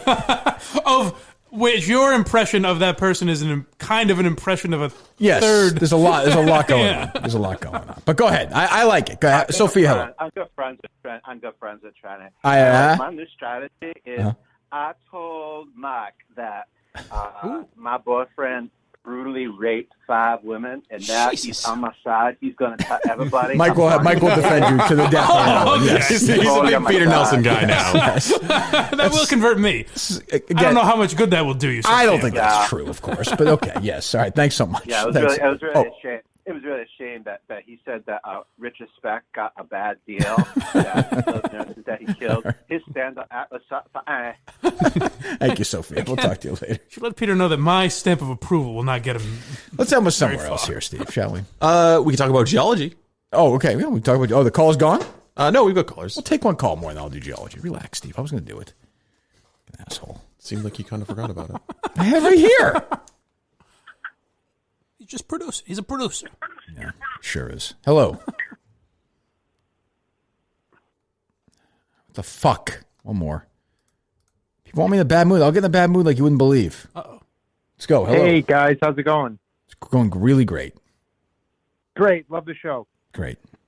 Kirk, I was wondering if you have seen 11/22/63, the show on Hulu. Well, here's the thing. So book. I love the book. Have you heard me talk about the book? Yes. Yeah, love the book. Did not love the adaptation. Okay. Didn't like the casting. Didn't like the casting. Hulu has not had many smashes. No. Smashes. Whatchamacallit's kind of a hit, right? Sort of the one off the with Elizabeth Moss. Yeah, the Margaret Atwood book. Oh, Handmaid's Tale. Yeah. But not like even that kind of one. Yeah, we're not talking about like, House of Cards level or right. even Orange the and New Netflix Black or even Amazon has bigger hits than they've got a new one out about Catherine the Great. Yeah. They're trying to do like another period show, but it's I don't know. It's not good. No, homie's not playing that. But did you like it or no? Thank you. Well, thank you. I watched only a little. James Franco to me will always be, like the character from what was the Judd Apatow series? Yeah, like the stoner kind Geeks, of. Yeah, I can't take him. Although I got to say, and I know Mike's a bigger fan of James Franco than I am for a lot of Sure reasons. am, yeah. As a host, a good Oscar host. Well, one of the best. He was excellent in 127 Hours. He's a good actor. He is a good actor. He's a good actor. Another guy that's kind of dodged the Me Too stuff, right? He got Even though through there it have been allegations. because he's totally innocent. Right, Yeah, Mike? He certainly is. certainly Listen, is. those girls were, they presented themselves as a certain age. Some of them wear pants. Some had skirts on. I mean, really. He thought they were 18. Right. Yeah, yes. I didn't love the adaptation. I like Chris Cooper and stuff, but that book, did you read the book or no? Yes. I mean, it's just you can't. It's such a good book. I didn't want there to be there's no reason. Right. You know, it could. You know, it could. You know, honestly, could have been. I'm sorry. You know, it could have been if they did it right. It could have been a TV series. Yes, like The Stand was originally, right? Yeah, or even like. Yeah, I don't know. Yeah, I didn't love it. Yeah, there you go. Thanks, Kirk. Thank you, guys. Hey, you're welcome. Fuck you thanking Mike for? You got it, buddy. Can I get a laugh on the last Anytime. call, Steve? Give me a good last call. Pod one up, would you please? While I tell the listeners about geology, go to geology.com. That's GEOLOGIE.com. Use my name, Kirk. $1 per day, $30 for 30 days. What do you get for that, you ask? Well, I'll tell you right now. You look and feel fresh every single day. A complete personalized regimen, complete full morning and night regimen to suit your skin type. You will not look like crap anymore. Gentle detergents, specially formulated moisturizers, battle acne, control oil, and reduce the appearance of fine lines, wrinkles, and scars. You don't believe me? Fine. I don't know why you wouldn't. Ask Men's Health, Men's Journal, Esquire, Gear Patrol, and Ask Men in the past year. Geology.com, GEOLOGIE.com. Use my name, KIRK. Get started now for just $1 a day. $30 for 30 days. Do it right now. All right. Good evening. Hello. Hello. What's up? Jaws. Your thoughts on Jaws? The motion picture? Spielberg. Yes, I'm familiar with the motion picture. Favorite movie of all time. What's your thoughts on Jaws? I believe it's my brother Adam's favorite movie of all time. Not It's Ryan. my brother's. Actually, my Colonel, I was a pussy bitch, and he gave you a cameo. What? And so my brother Mud calls it. I'm a mailman from Rhode Island. I call him all the time on my breaks. I always hear you guys talking. Thank you, Steve, for not putting the music, so I'd like to hear the show before. Are there multiple people on this call? I have no idea what's going on. What are you Your talking? thoughts on Jaws? Okay. What's your thoughts on Jaws? I like. You know what's interesting about Jaws, and I know this is not really a new thought, is it is amazing. With a different time it was in film history that you didn't see the shark forever in that movie. Literally, for what, an hour and 10? First time you see an hour it, and 14. I'm not talking about the beginning. I'm not talking about the beginning. I'm not talking about the beginning with the skinny dipper. Beginning and the beginning when they're all having the party. Yeah, not that. No, not that. I'm talking about when I'm talking about Dreyfuss and Schneider and Shaw see it for the first time. Oh, and when Quint quotes Yeah. And at the time, it was kind of transformative for them to be doing that kind of special effects. There's a lot of effort put in, a lot of money spent to try and build the Nobody shark. wants to hear from you about this. Okay, I want to hear from this caller. This guy's on it tonight. Okay, what are you saying? I loved it. It's a fantastic film. You told me it's your favorite movie. I would hope you like it. It is my favorite movie of all time. Are you on drugs or no? No. You're not? Okay, I'm I just was going to kidding. ask if anyone's ever told him he's very talented. You're very talented. I like you, though. Yes, it's a great... I'll learn that bird for you. It ain't going to be easy. It ain't going to be cheap. I'll learn it for you. He's definitely drunk. Well, the speech he gives, about the Indianapolis Indianapolis. Oh, my God. Great. It's a great... That's a tremendous scene. A tremendous scene. Tremendous. And then when they start when they start singing and they stop tapping. Yeah. And then they hit Yeah. cool. Yeah. It's great. All right, man. I'll talk to you. Fantastic film. I think you like the movie. All right, goodbye. Thoughts on it? I think I gave them. All right. What are your thoughts on Can we take one call first? You know what? Take one more. One more. We had so many we could have left on. I know. We got greedy. Well, that's what happens. Go ahead. Hello. Hi, is this Kirk Minahan? Who am I speaking to? This is Aiden's sister. Do you know where he is? Well, I mean, Aiden, can I ask, what's your name?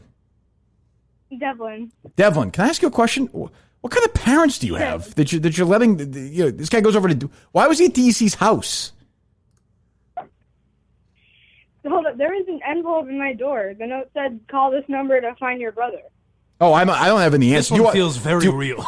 Devlin, do you want to talk to DEC? Sure. Okay, there he Nothing is. like a nice, young, smooth, hairless boy. Ew. All right. We'll talk to you later, Devlin. I don't know where he is. He's in big trouble. That one just felt genuine. Like that kid was worried about her brother. He's probably dead. His brother, whatever. Yes. All right. We'll talk to you. We'll talk to you tomorrow. Well, we're going to talk. We'll start the show with Matt Lauer tomorrow for sure. Beautiful. Does that sound good? Mike's going to be ready. I can't to go. wait. There you go. Because I mean, look. Here's the thing. I'll just say this. You can be a real creep. You can be a rapist. You can be an asshole. That doesn't mean the things you're pointing out about a specific story necessarily aren't true. Doesn't mean they are, but doesn't mean they aren't. And I've said all along, Ronan Farrow is a shady-ass journalist. And Matt, I can't believe I'm saying this, Matt Lauer actually kind of helps the cause here. Ooh. Now, I will say, I think he may be biased. Just what cause exactly is Lauer helping? Just man. Well, no. Journalism. Shady journalism. He's defending the integrty of journalism. Is he doing that? Does he have his own biases? I think you can probably figure those out. Guy makes a lot of good points. And we'll go through them, but we will do that tomorrow as we pray for young Aiden. Is that his name? Correct. Yes. Sounds like we have to raise some more money. So fantastic. We'll talk to you tomorrow. This was pretty reprehensible. I don't know how it can be anybody's idea of humor.